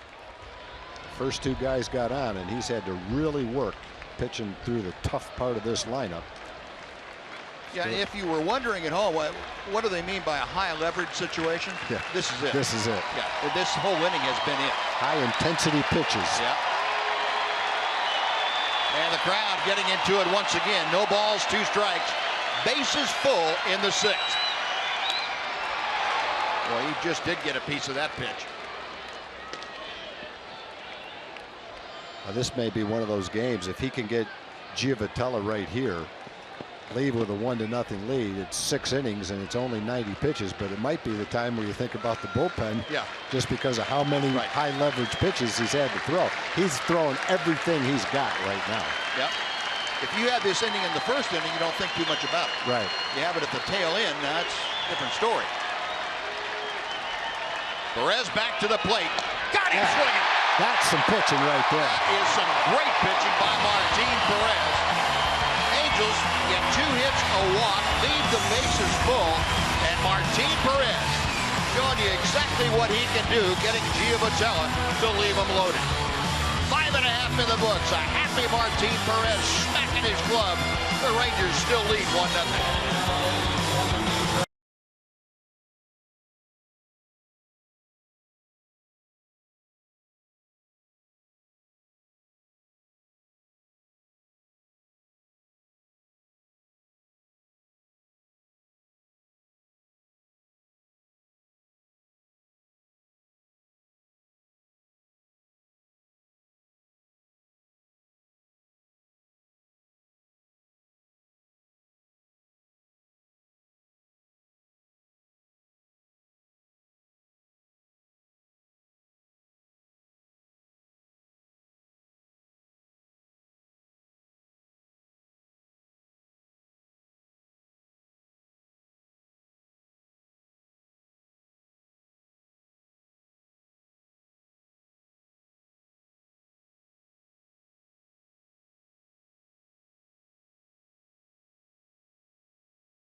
Now for the Sonic Slam Inning, brought to you by Sonic. Tonight's jackpot is worth $600 and dinner for 2 at Sonic Drive-In. If a Ranger hits a home run this inning, Daryl Hallam from Canada will win $600.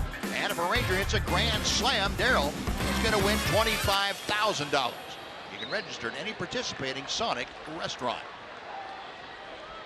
Still a pretty good buzz going around this crowd after some fancy footwork, some great pitching by Martin Perez. Wiggle off out of a very tough 6th inning. That was literally fun to watch. That was Martin at his best. Yep. And he had to navigate through the toughest part of the lineup, and a lineup that's hot right now. Every guy in the lineup is on some sort of pretty good streak, whether it's 20 at-bats or 80 at-bats.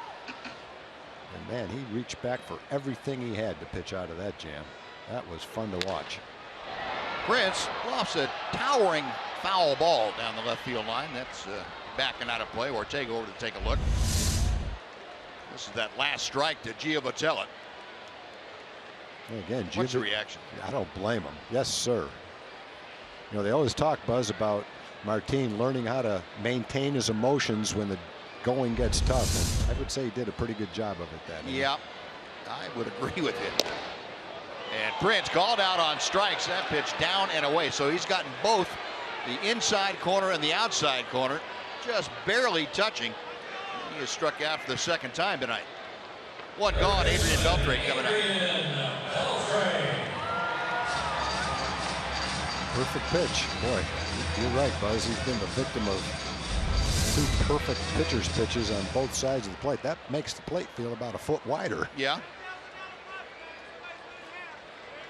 But I think you have to say that Ted Barrett's been very consistent tonight. He's called some borderline pitches, but they haven't been pitches that are out of the strike zone. They're touching that rectangle. Beltre twice has grounded to short, and he gets hit by a pitch from Chacín. Well, Adrian will trot on down to first. No damage done. Rangers now have had a base runner in 5 of the 6 innings against Chacín. They've only gotten through 1 time to him. That was in the 4th. Back-to-back hits. The double by Elvis, scoring Nomar Mazara.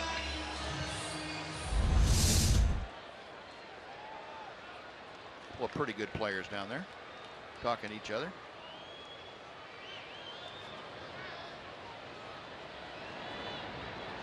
Nomar has walked and singled.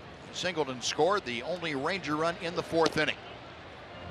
Ball 1 drifts outside. So Mazara now a .308 average as he faces Chessie. Again, action continuing out in that Ranger bullpen. We'll keep you apprised of the comings and goings out there. 2 balls, no strikes.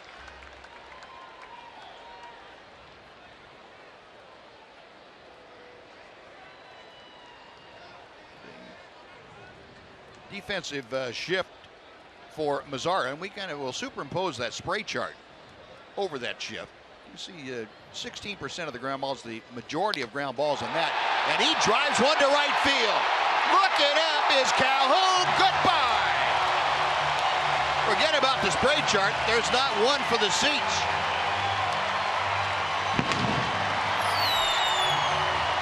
Daryl Hallam of Anna rooting for Nomar Mazara, and he got his wish fulfilled. $600 on our Sonic Slam inning.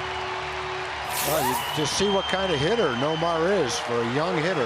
We talked about his base hit. He ended up scoring a run after that hit in the 4th inning, where he just hit the outside pitch on the ground into the shift. Base hit to left field. This time he gets a pitch he can handle on the inside part of the plate, and he pulled it into the upper deck. That's why everybody is talking in superlatives of the young 21-year-old, what he's been able to accomplish so far as a young big league player. Right down the middle of the plate, inside, and no doubt about it. Now Elvis, towering pop-up on the infield. Pujols coming down. Colin Chacin out of the way, and that is out number 2 as Elvis pops out. He's now 1 for 3. The first baseman, Mitch Moreland. That's a pretty swing right there. That looked like Rafael Palmeiro hitting one to right field.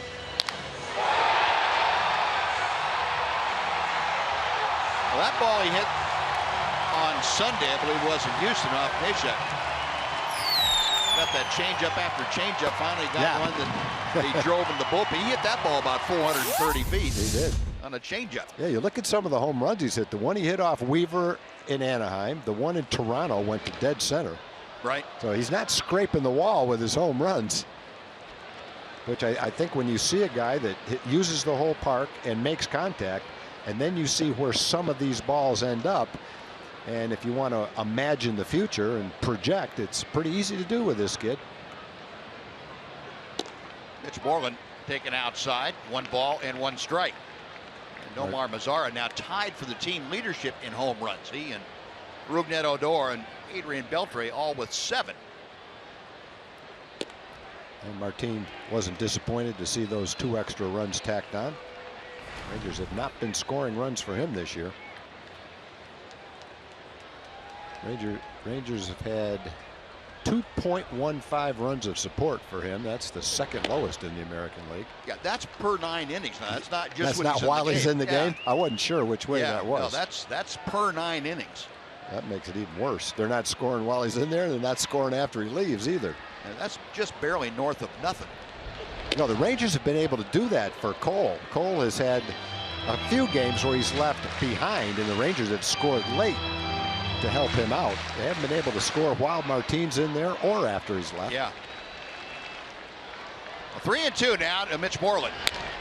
He drives one foul down the right side. On the facing of that upper deck. 2nd deck, I should say. Still 3-2. Mitch tonight has grounded out twice. Once into a double play.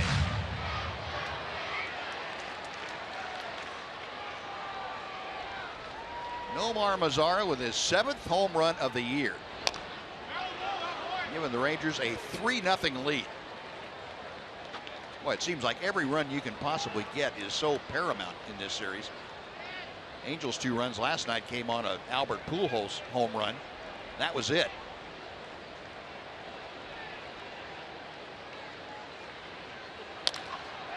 Sharply hit, but right at the shortstop, Petit. Mitch can't find a hole. It doesn't matter where he hits it. Someone's going to be there to catch it right now. And that'll do it. Nomar Mazara with his 7th home run of the year, a 2-run blast. Rangers get 2 more on the board. We will head to the 7th inning tonight. It's the Rangers 3 and the Angels Angels nothing on Fox Sports Southwest.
Our fourth game summary, a scoreless ball game until Elvis came to bat in the fourth inning.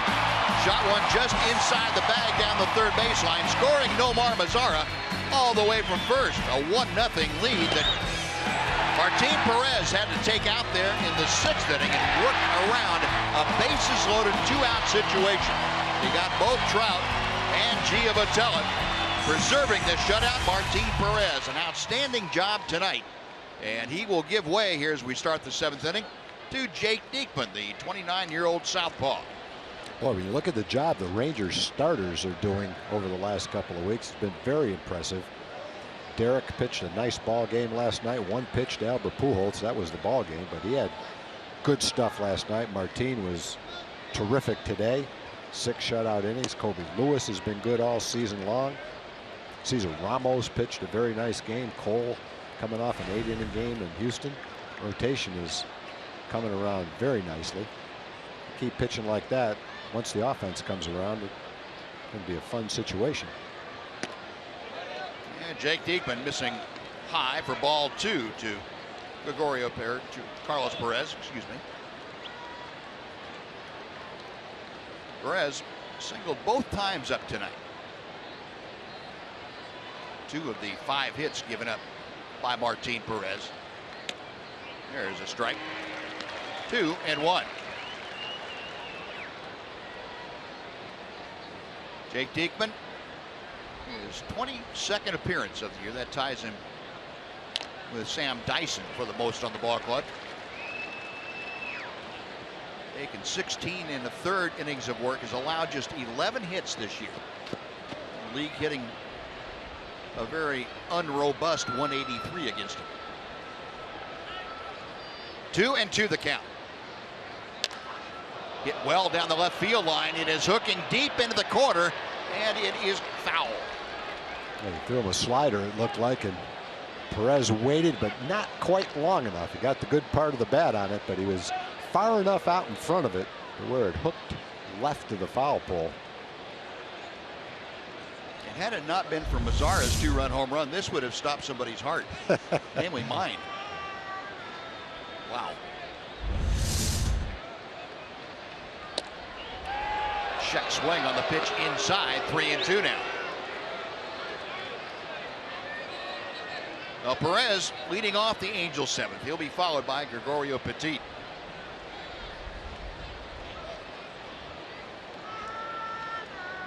Diekman in the payoff pitch.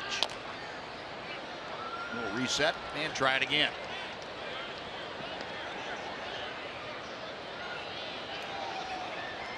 Jake this year just 4 walks in his 16 1/3 innings. 4 walks and 23 strikeouts.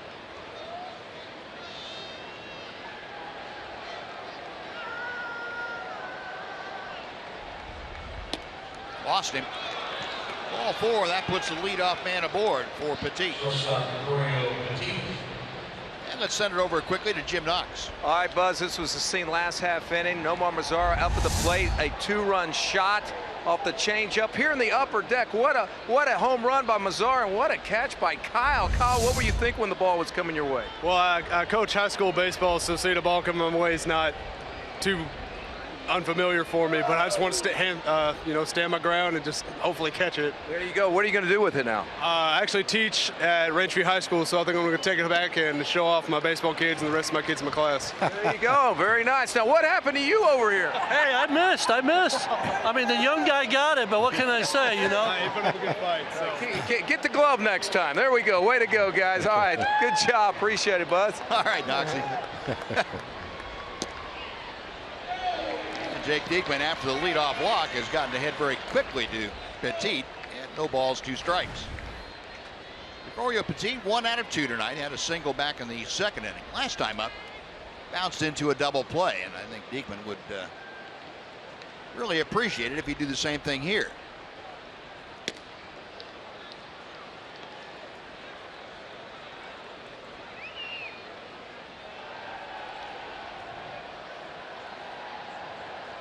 Rangers captain mingling with the crowd tonight. Doesn't have his spider out. Spider on a pole. Popped up. Mitch Moreland right at the railing of the Ranger dugout. The ball comes back a little for him. Mitch makes the catch. That's out number 1.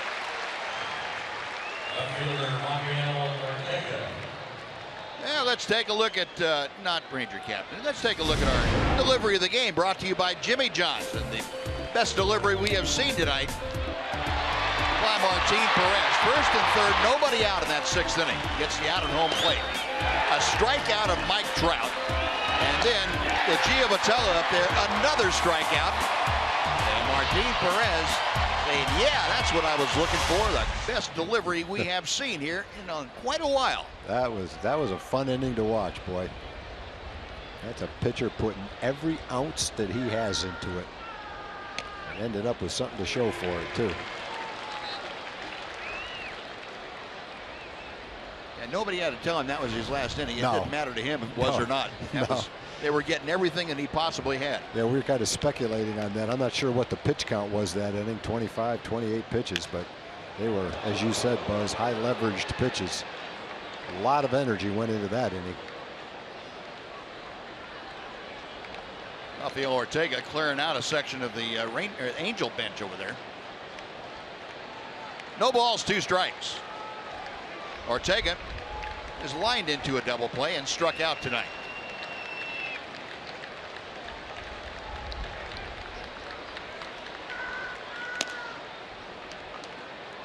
Diekman at 96, a little bit high, 1-2.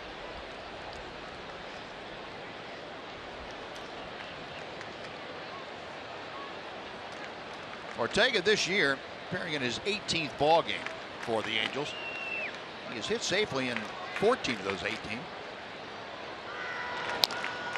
Pulls it to Moreland, steps on first and throws wildly to second. It's backed up though by Jared Hoying, so staying at second base is Carlos Perez. That's a tough angle, and Mitch going to he made a great stop of it, went to tag the bag and then had no angle to throw to second. Mitch is just lucky that ball didn't go by the left fielder. Would have thrown him a run. They talk about Mitch has a strong arm. He makes a nice pickup. He's got great hands. Gets the sure out. And then comes up really without an angle to throw at. He knows he has to throw it to the third base side of the bag. You get a good look at it right here. Because he doesn't want to hit the runner. He really didn't have a shot except to throw it that way. It just kind of sailed on him a little bit. He was hoping to get it there in time, so even if Elvis was a ways away from making the tag, he'd have time to come back and make the tag. It's one of those 94-mile-an-hour heaters from Mitch that we saw up in Colorado. That's right. A couple of years ago that he unleashed toward Elvis. Well, he got the sure out at first. There's 2 outs now. Shane Robinson, the hitter, 1 out of 2 tonight. Robinson started that very difficult 6th inning against Martin Perez with a base hit to center. Not hit sharply, but he got aboard, and Yunel Escobar followed with a base hit to center, and that put runners at the corners. And then Martin Perez went to work. 1 ball, no strikes.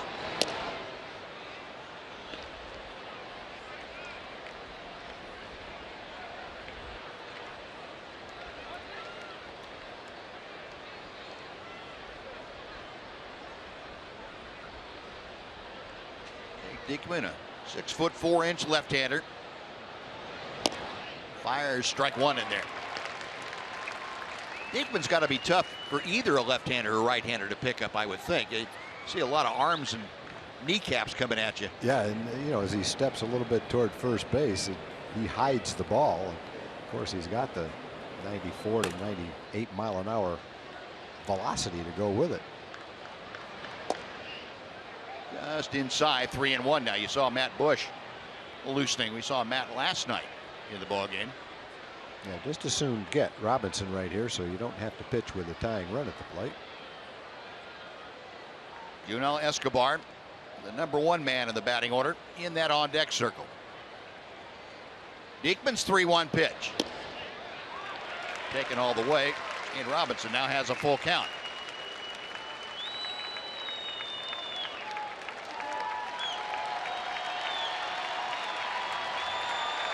And again, the crowd here at Globe Life Park starting to get into it, backing up Jake Diekman and the Rangers. 2 outs in the 7th inning. Diekman with a payoff pitch. We'll try it again.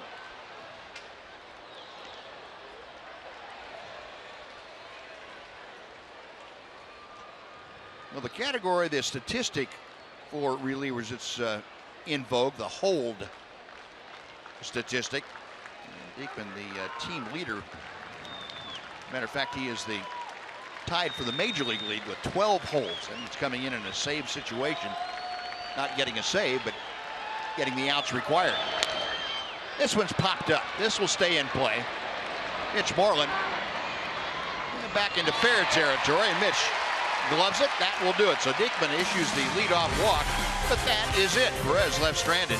We'll take the 7th inning stretch with the Rangers leading 3-0.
Now it's time to take a look at tonight's greater coverage of baseball, brought to you by T-Mobile.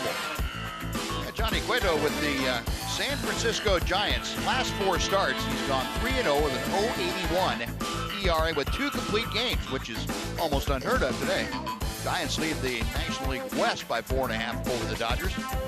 Meanwhile, they are dropping like flies around Major League Baseball since last Friday. Jordan Zimmerman of the Tigers, Alex Gordon, Kansas City Royals, Lucas Duda of the Mets, Sonny Gray of the Oakland A's, and Ryan Vogelsong of the Pirates have all gone on the disabled list with various sundry injuries. That's only since last Friday. The Rangers have dancing in the aisles. A little Ranger dancer.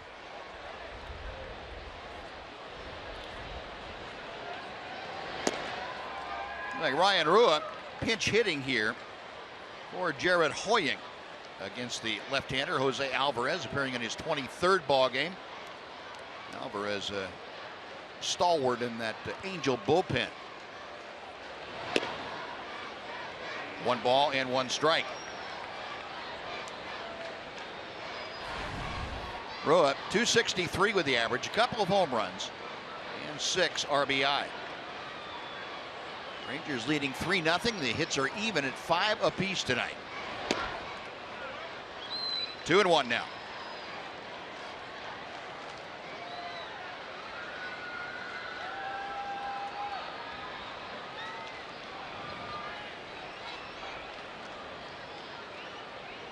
Alvarez back to the plate. 2-2.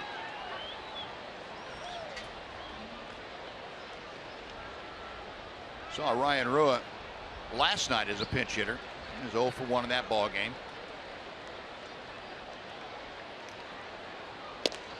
And called strike 3. Alvarez got that comeback fastball, it looked like, and Rua left standing at home plate like a statue. Well, 1 gone. Brian Holiday coming up before he steps in. Let's send it back over to Dana Larson for a Chevy game break.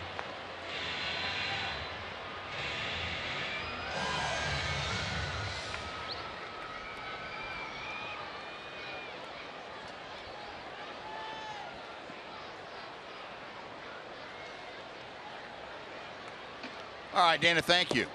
Well, he is on some kind of roll. Well, you go 28 straight games, and then you say, well, he's about halfway there to the record.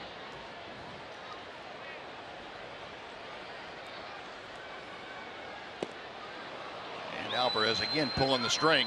0-2 the count to Holiday. Ryan tonight has reached on a fielder's choice and fouled out. 0 for 2. And batting average at .233, as you can see.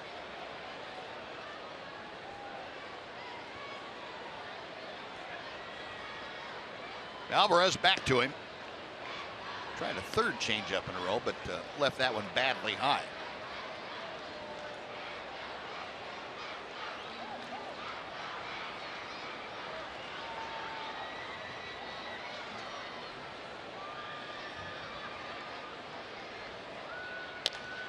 That ball is ripped but pulled foul down the left field line. It's well back in the club level of seating. Still 1-2.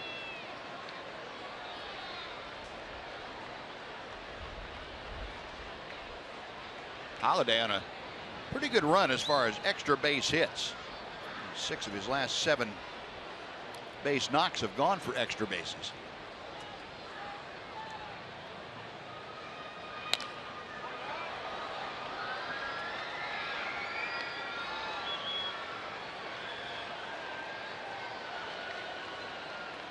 Holiday, the Horn Frog X, was the Johnny Bench Award winner for the top collegiate catcher in his last year at TCU. Another 1-2 pitch coming to him. That evens the count.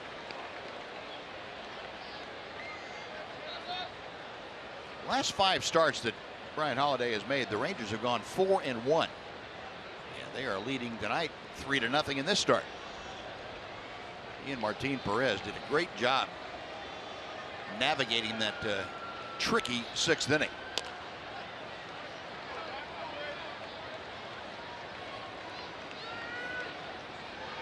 Like the way Brian Holiday takes charge of whoever's on the mound. Mentioned a couple times he went out to the mound to talk to Martin Perez in difficult situations, just to give Martin a little time to catch his breath and figure out what they wanted to do. Hanging in there. Staying alive. A little foul tip that time. It's going to be at least a 9 pitch at bat.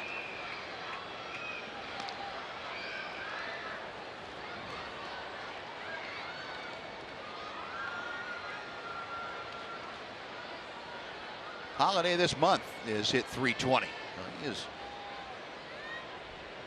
gotten his batting stroke in order in the month of May. Hits it well to center field. And Shane Robinson right there. That is out number 2. Second baseman, Rougned Odor. Folks, the Silver Boot Series presented by the Texas Lottery resumes in Arlington on Monday, June 6th. Rangers take on those Houston Astros. The first 15,000 fans 14 and older receive a Fox Sports Southwest Airlines Rangers cap. Get your tickets today at TexasRangers.com for the only cap giveaway this season.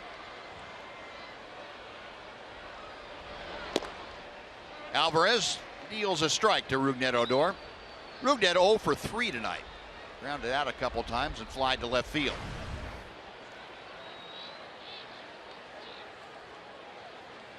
Odor again in that familiar leadoff spot. It looks like he's going to occupy that spot with Shin-Soo Choo on the sidelines on the disabled list for the foreseeable future. Odor is now hit in the leadoff spot in 21 of the last 23 games that he's played. There's Choo trying to nurse that hamstring back to health. 1-2 the count.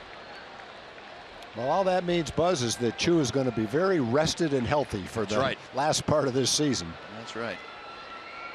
And, you know, he's exactly what the Rangers, one of the things the Rangers really need in their offense right now is a veteran player who can get on base and drive in runs and be the same player he was at the end of the season last year.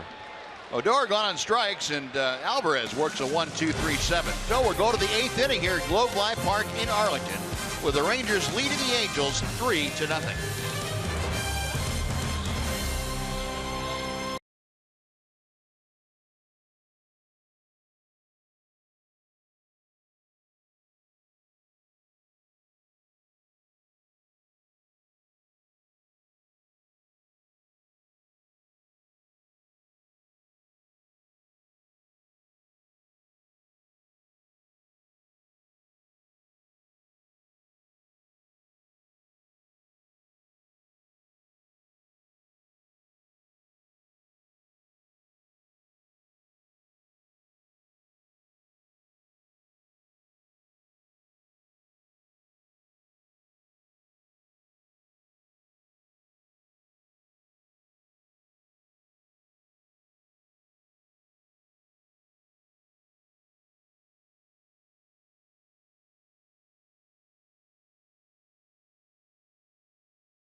Black Park, Buzz and Tom, time for the Progressive Fan of the Game. We got to give it to this great couple here. We got Wayne and Sandra celebrating their 50th wedding anniversary. They actually had a big party, barbecue party, I understand. 250 people attended. That's unbelievable. You guys are from Hallsville.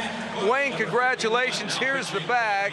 I know you have a lot of other anniversary gifts. Now, give us a tip. How do you say married for 50 years? Well, you just give a lot and take a lot. There we go. Okay, very nice. Congratulations. Big plans afterwards? We got big plans after the game tonight to celebrate our 50th anniversary. All right, way to go, Wayne. Okay, anything you'd like to say? You got work tomorrow. I want you to see my picture. Rougned signed this. When did he sign this?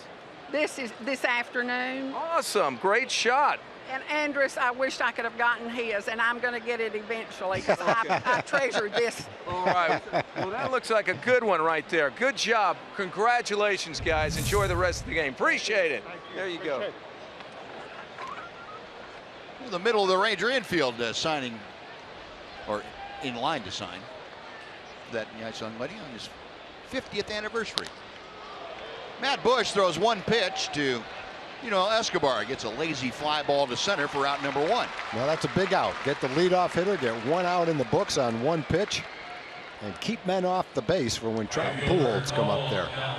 That'll be our pregame discussion about Matt Bush. Told you about the 5 games. He's allowed a grand total of 2 hits in his 5 2/3 innings. A 111 opponent's batting average. He has not been scored upon. Ryan Rua staying in the ballgame to take over in left field in support of Matt Bush.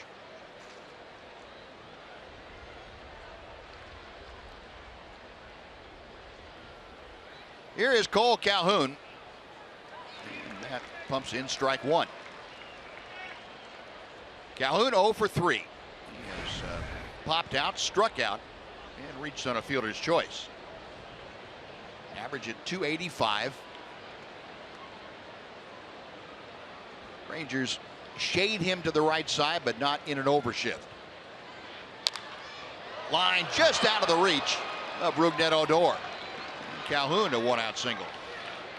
Buzz, you know, we talk about the players a lot and we show the replays a lot. I thought it'd be a good idea to highlight an umpire tonight for our AT&T high-speed replay. We're going to highlight Ted Barrett and the call he made at the plate. Watch the position he's in, his intensity, how close the play is, and he got it right. He's right on top of the play. There's the tag. He makes the right call by about 2 inches.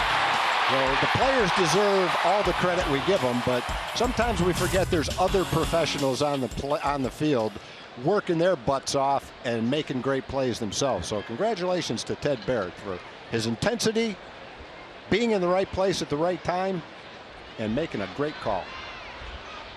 Very nice, Tom. Yeah. Very nice. You know, the umpires, they're the guys that no matter what happens in the game, people are going to complain with their calls. One side or the other is going to complain. Right. Yeah. But they go about their jobs in a professional manner, and they deserve some credit too. So we gave it to Ted Barrett tonight, but any one of them could get the same kind of recognition. Well, here's Mike Trout at the plate. There's the slider from Matt Bush for a strike. It's 1-1. Trout has walked and struck out twice this evening. 322 average. He has Cole Calhoun at first. Rangers leading 3-0 here in the top of the 8th inning.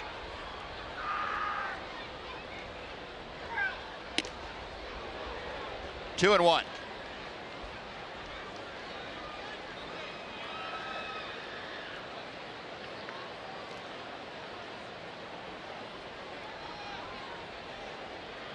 Matt Bush in last night's ball game ended up throwing 15 pitches in his inning of work.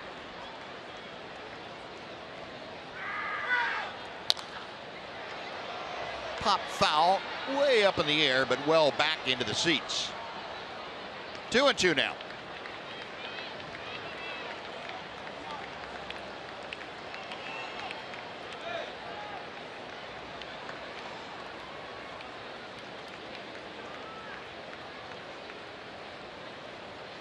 Elvis and Brian Holiday out there to talk to Matt Bush.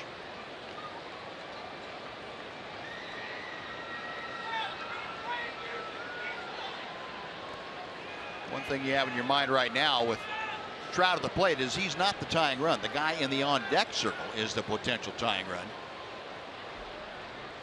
That is Albert Pujols, but you can't look beyond Trout. You need to get him. If you get him, then you are not going to face the tying run. 3-2.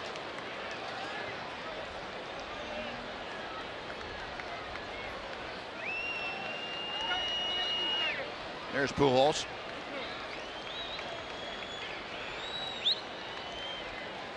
Matt heaving a big sigh and staring in now for the sign. A check at first. The 3-2 pitch. We'll do it again. Reach back for 98 on our radar gun and 99 on the stadium radar gun. He had plenty in the tank for that 3-2 pitch. 9 pitches. He's just getting loose now. He's loose now. He's ready to go. Well, if he could throw that 92-mile-an-hour slider on the outside corner, he got a pretty good shot. Yeah. Target set out there. And Trout plugs the gap in right center field. It is back there off the wall.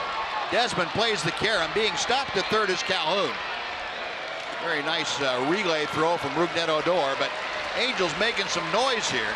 With one out, they get a single and a double. And runners at second and third. Albert Pujols coming to the plate as the tying run. Yeah, you can't throw it hard enough for Trout to be unable to turn it around if it's the right location for him. And that ball came right back to the center of the plate. And he does what he does. Trout got off to a slow start. He was 5 for 27 to start the year, but since then he's hit .350. Great job by Ian Desmond playing that carom off the wall.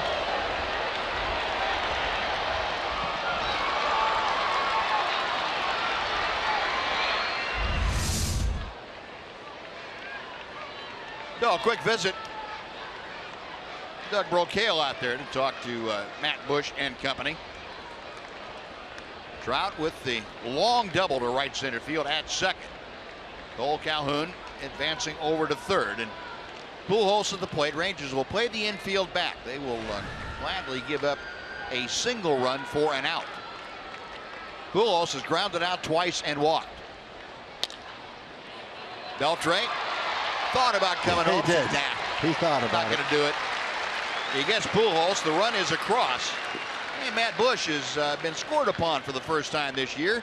It's now a 3-1 Ranger lead. Yeah, and being scored upon by Calhoun, Trout, and Pujols is nothing to be ashamed of. Those guys are all swinging the bats well right now. Getting Pujols with 2 men on in a 3-run game to beat it into the ground and go out 5-3. That's a good pitch. Yep. And on the plate, Trout remains at second. So 2 away. Here's Gio Botello, who has struck out twice and grounded out.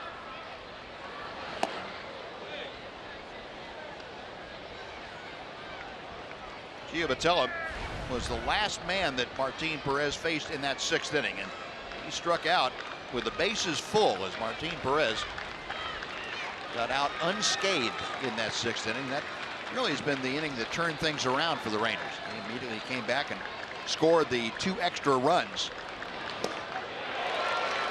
There's a curveball. First one he has thrown of those tonight. 1 ball and 1 strike. Tony Barnett, who had been up earlier, been loosening in support of Matt Bush.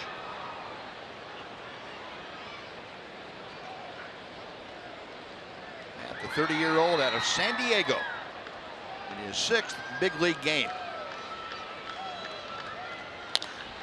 To center field, Ian Desmond has this one read correctly, and that will do it.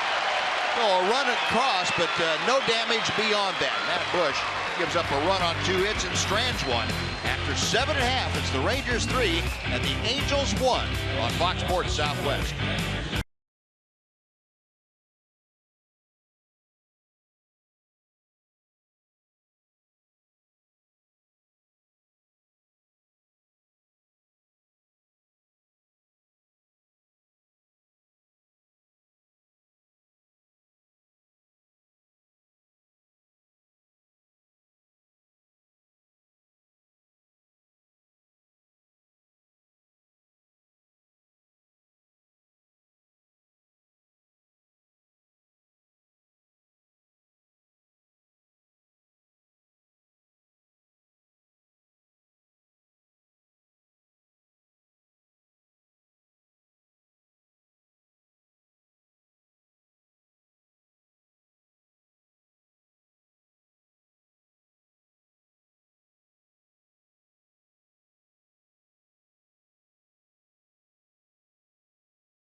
A 3-1 lead over the Angels as we head to the bottom of the 8th here at Globe Life Park in Arlington.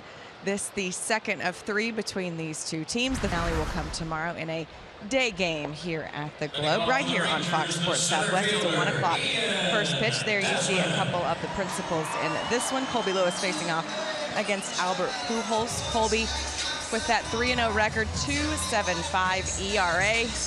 As you guys mentioned earlier, he says his head is a little sore, but doing just fine after taking a baseball off the noggin in his last start, looking to continue his dominating 2016 season.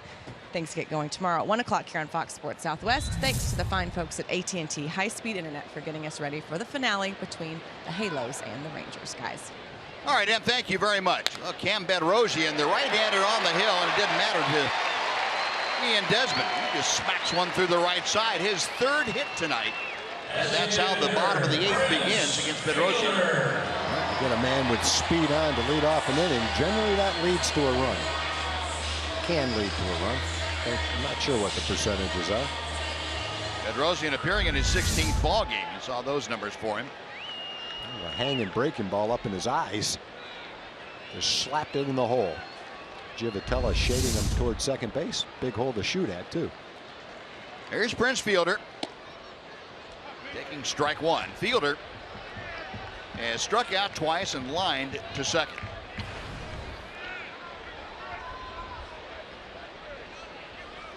Again, the Angels in that overshift with Petit, the shortstop, playing about 7 or 8 steps on the first base side of second. Both he and Givitella up at double play depth. Escobar, the third baseman, splitting the difference between second and third.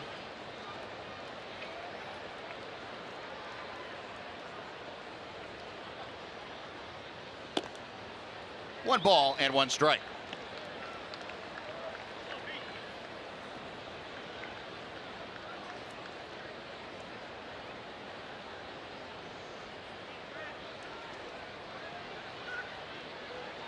Prince, a couple of home runs, 23 RBI this year.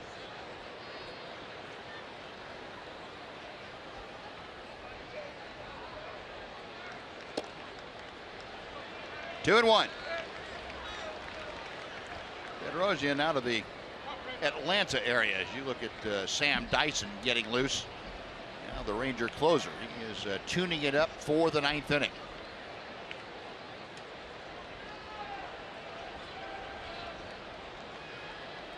Cam Bedrosian, a 24-year-old. Pretty live fastball, as you can tell by that last effort.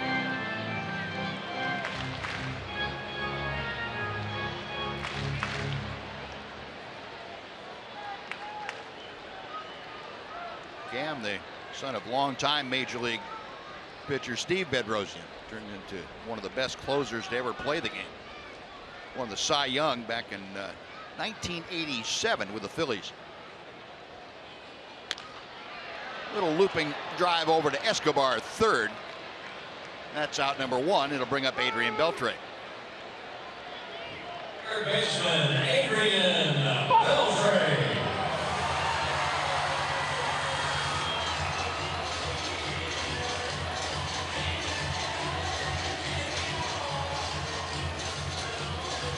Beltre hit by a pitch his last time up. He is 0 for 2 officially. Adrian trotted around in front of Nomar Mazara in that 6th inning. Nomar left the ballpark.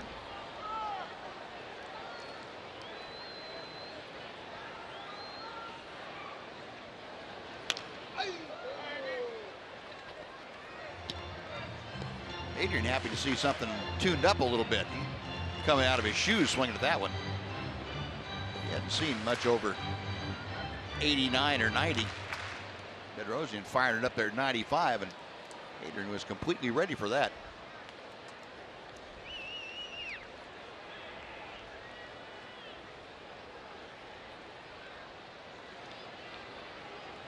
Right-hander ready as Beltre waits.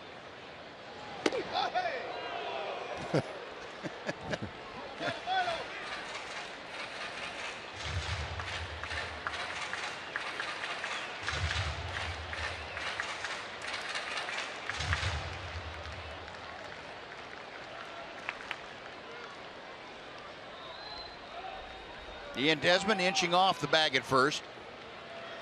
A ball and a strike to Beltre.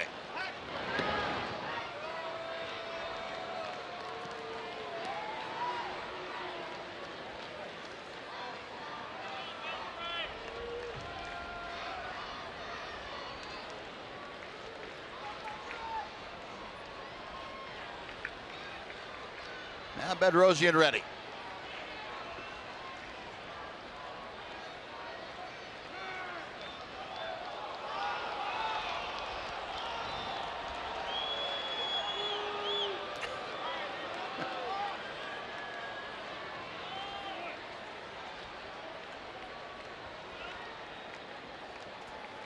Bedrosian kind of dropping an anchor on this thing.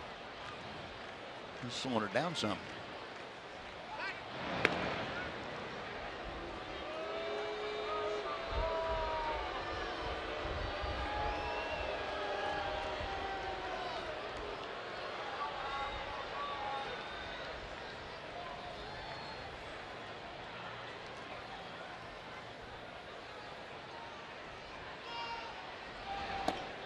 Breaking ball, Adrian able to lay off that. It's 2-1.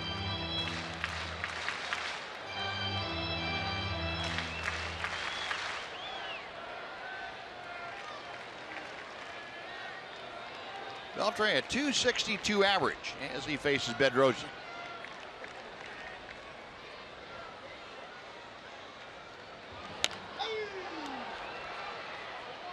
2-2.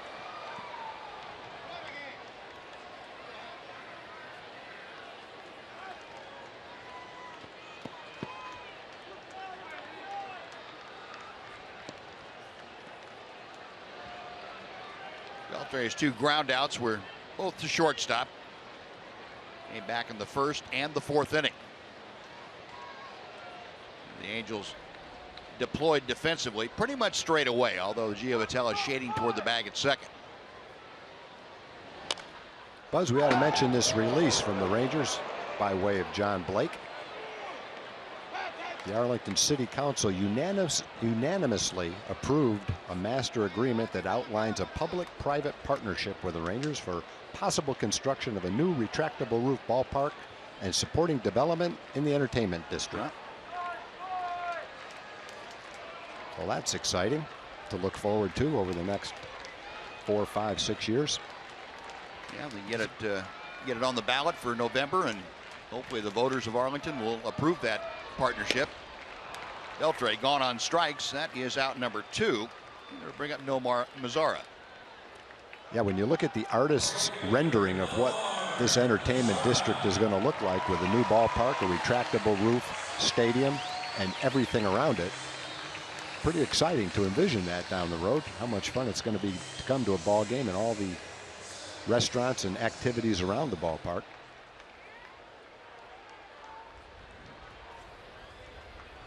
Get a chance to do a little scouting work when we go to St. Louis this year. We can kind of scout out and see how that entertainment district, that's what it's patterned after. Yeah.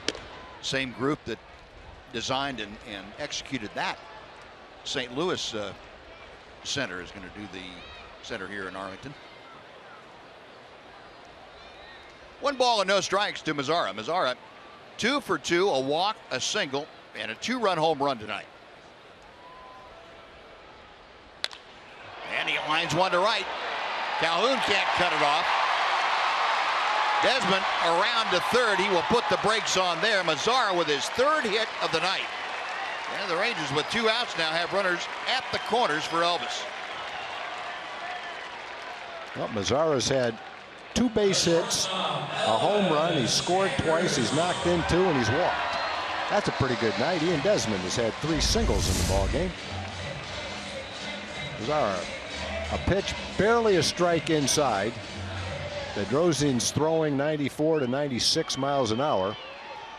It wasn't his hardest hit line drive, but it was hit well enough.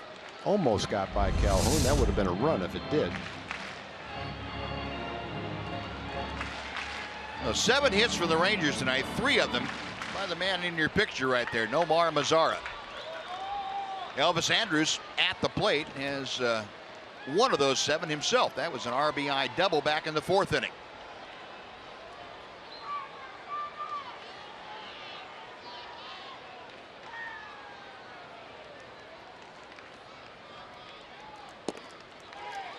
There goes Mazara, the throw to second, and here comes Ian Desmond. He's going to score.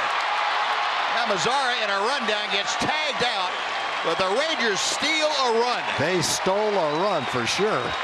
Mazara delayed break to second. The throw went through, and Desmond never stopped. He kept on coming right down the line. The Rangers put a run on the board, and it is a big one. We will go to the top of the 9th inning. It's now 4-1, and Ian Desmond said, yeah, and a boy, Nomar Mazara got that job done. 4-1 Rangers after 8 innings.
A 4-1 lead now for the Rangers after some heads-up base running in that last inning.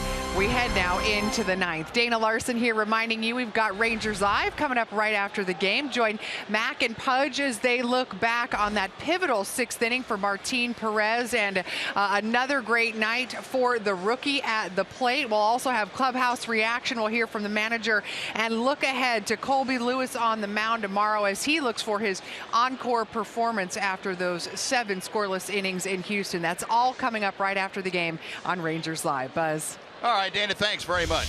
Well, Sam Dyson has come on to face the Angels here in the 9th inning. And Dyson's first pitch to Carlos Perez is strike 1.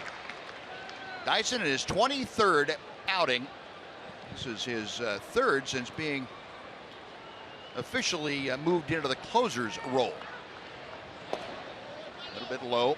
1 ball and 1 strike. Perez tonight is 2 for 2. He's also had a walk to go along with his 2 singles.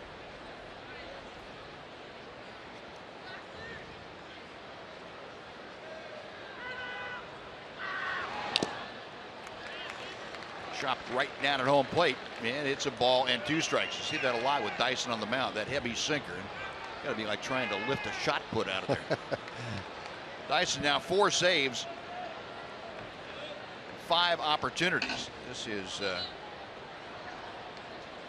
3rd chance as the official closer. 1-2 pitch. Got him swinging. Like a slider stayed up a little bit, but the change in velocity got Perez. That's out number 1. Well, the Angels have seen some pretty good pitching in this ball game, and they've seen some heat. Martin Perez in his last inning was throwing 94 to 96. Matt Bush, of course, has the mid to upper 90s fastball. So does Sam Dyson. So, and Jake Diekman, I forgot him. He's only throwing 97 tonight. That's four guys getting it up there pretty good. Gregorio Petit doesn't waste any time. He fouls the first one off well down the right side. Petit 1 for 3 tonight. And a single his first time up. That was back in the second inning. Since then has grounded into a double play and fouled out. Rangers 4 runs on 7 hits. Angels 1 run on 7 hits.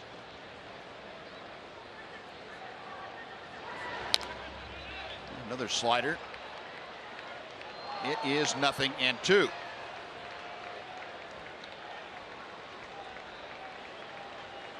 Petit a .297 average as he faces Dyson. Well, the Rangers able to answer the run the Angels put up in the top of the 8th with one of their own, and they had to do some pretty good work on the base paths to get that done. Breaking ball, see you later. Yeah, it's not even fair to have that 86-mile-an-hour slider when you've got a 97-mile-an-hour sinker. I'm sure that was going through Petit's mind. Starts that out at his waist and brings it right back over the plate, and Gregorio knew it. See him back up just a bit.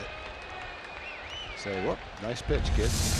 Mind may have been willing, but the body wasn't. Just wasn't quite there. Well, Rafael Ortega takes the pitch on the outside corner for strike 1. Ortega 0 for 3. Sam Dyson trying to make quick work of the Angels here in the 9th. Pick up his 5th save and get Martin Perez his first win of the month. 1 ball, 1 strike.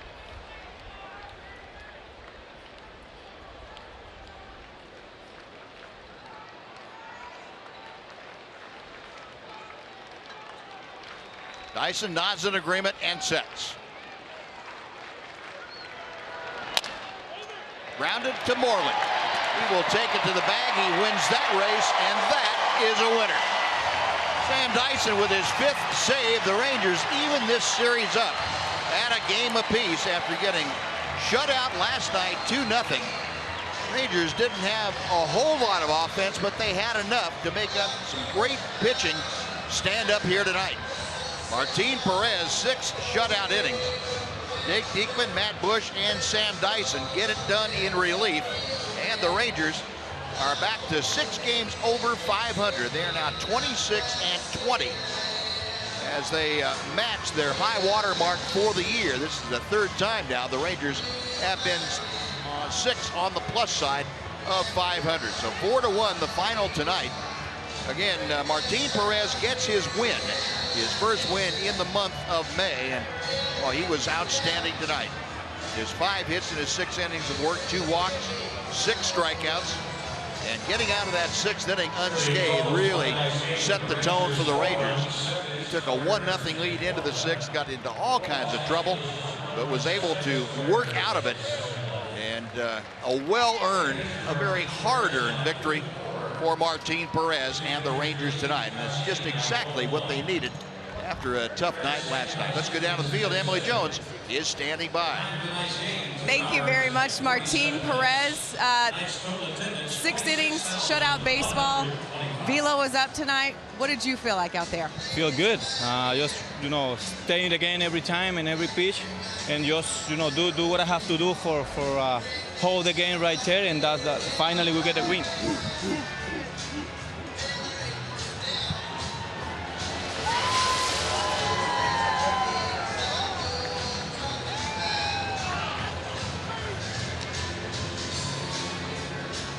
Now we've got some sunflower seeds. So do not, Elvis. Okay, let's go through the 6th inning. Pretty stressful there, watching it. What was it like to be on the mound for it?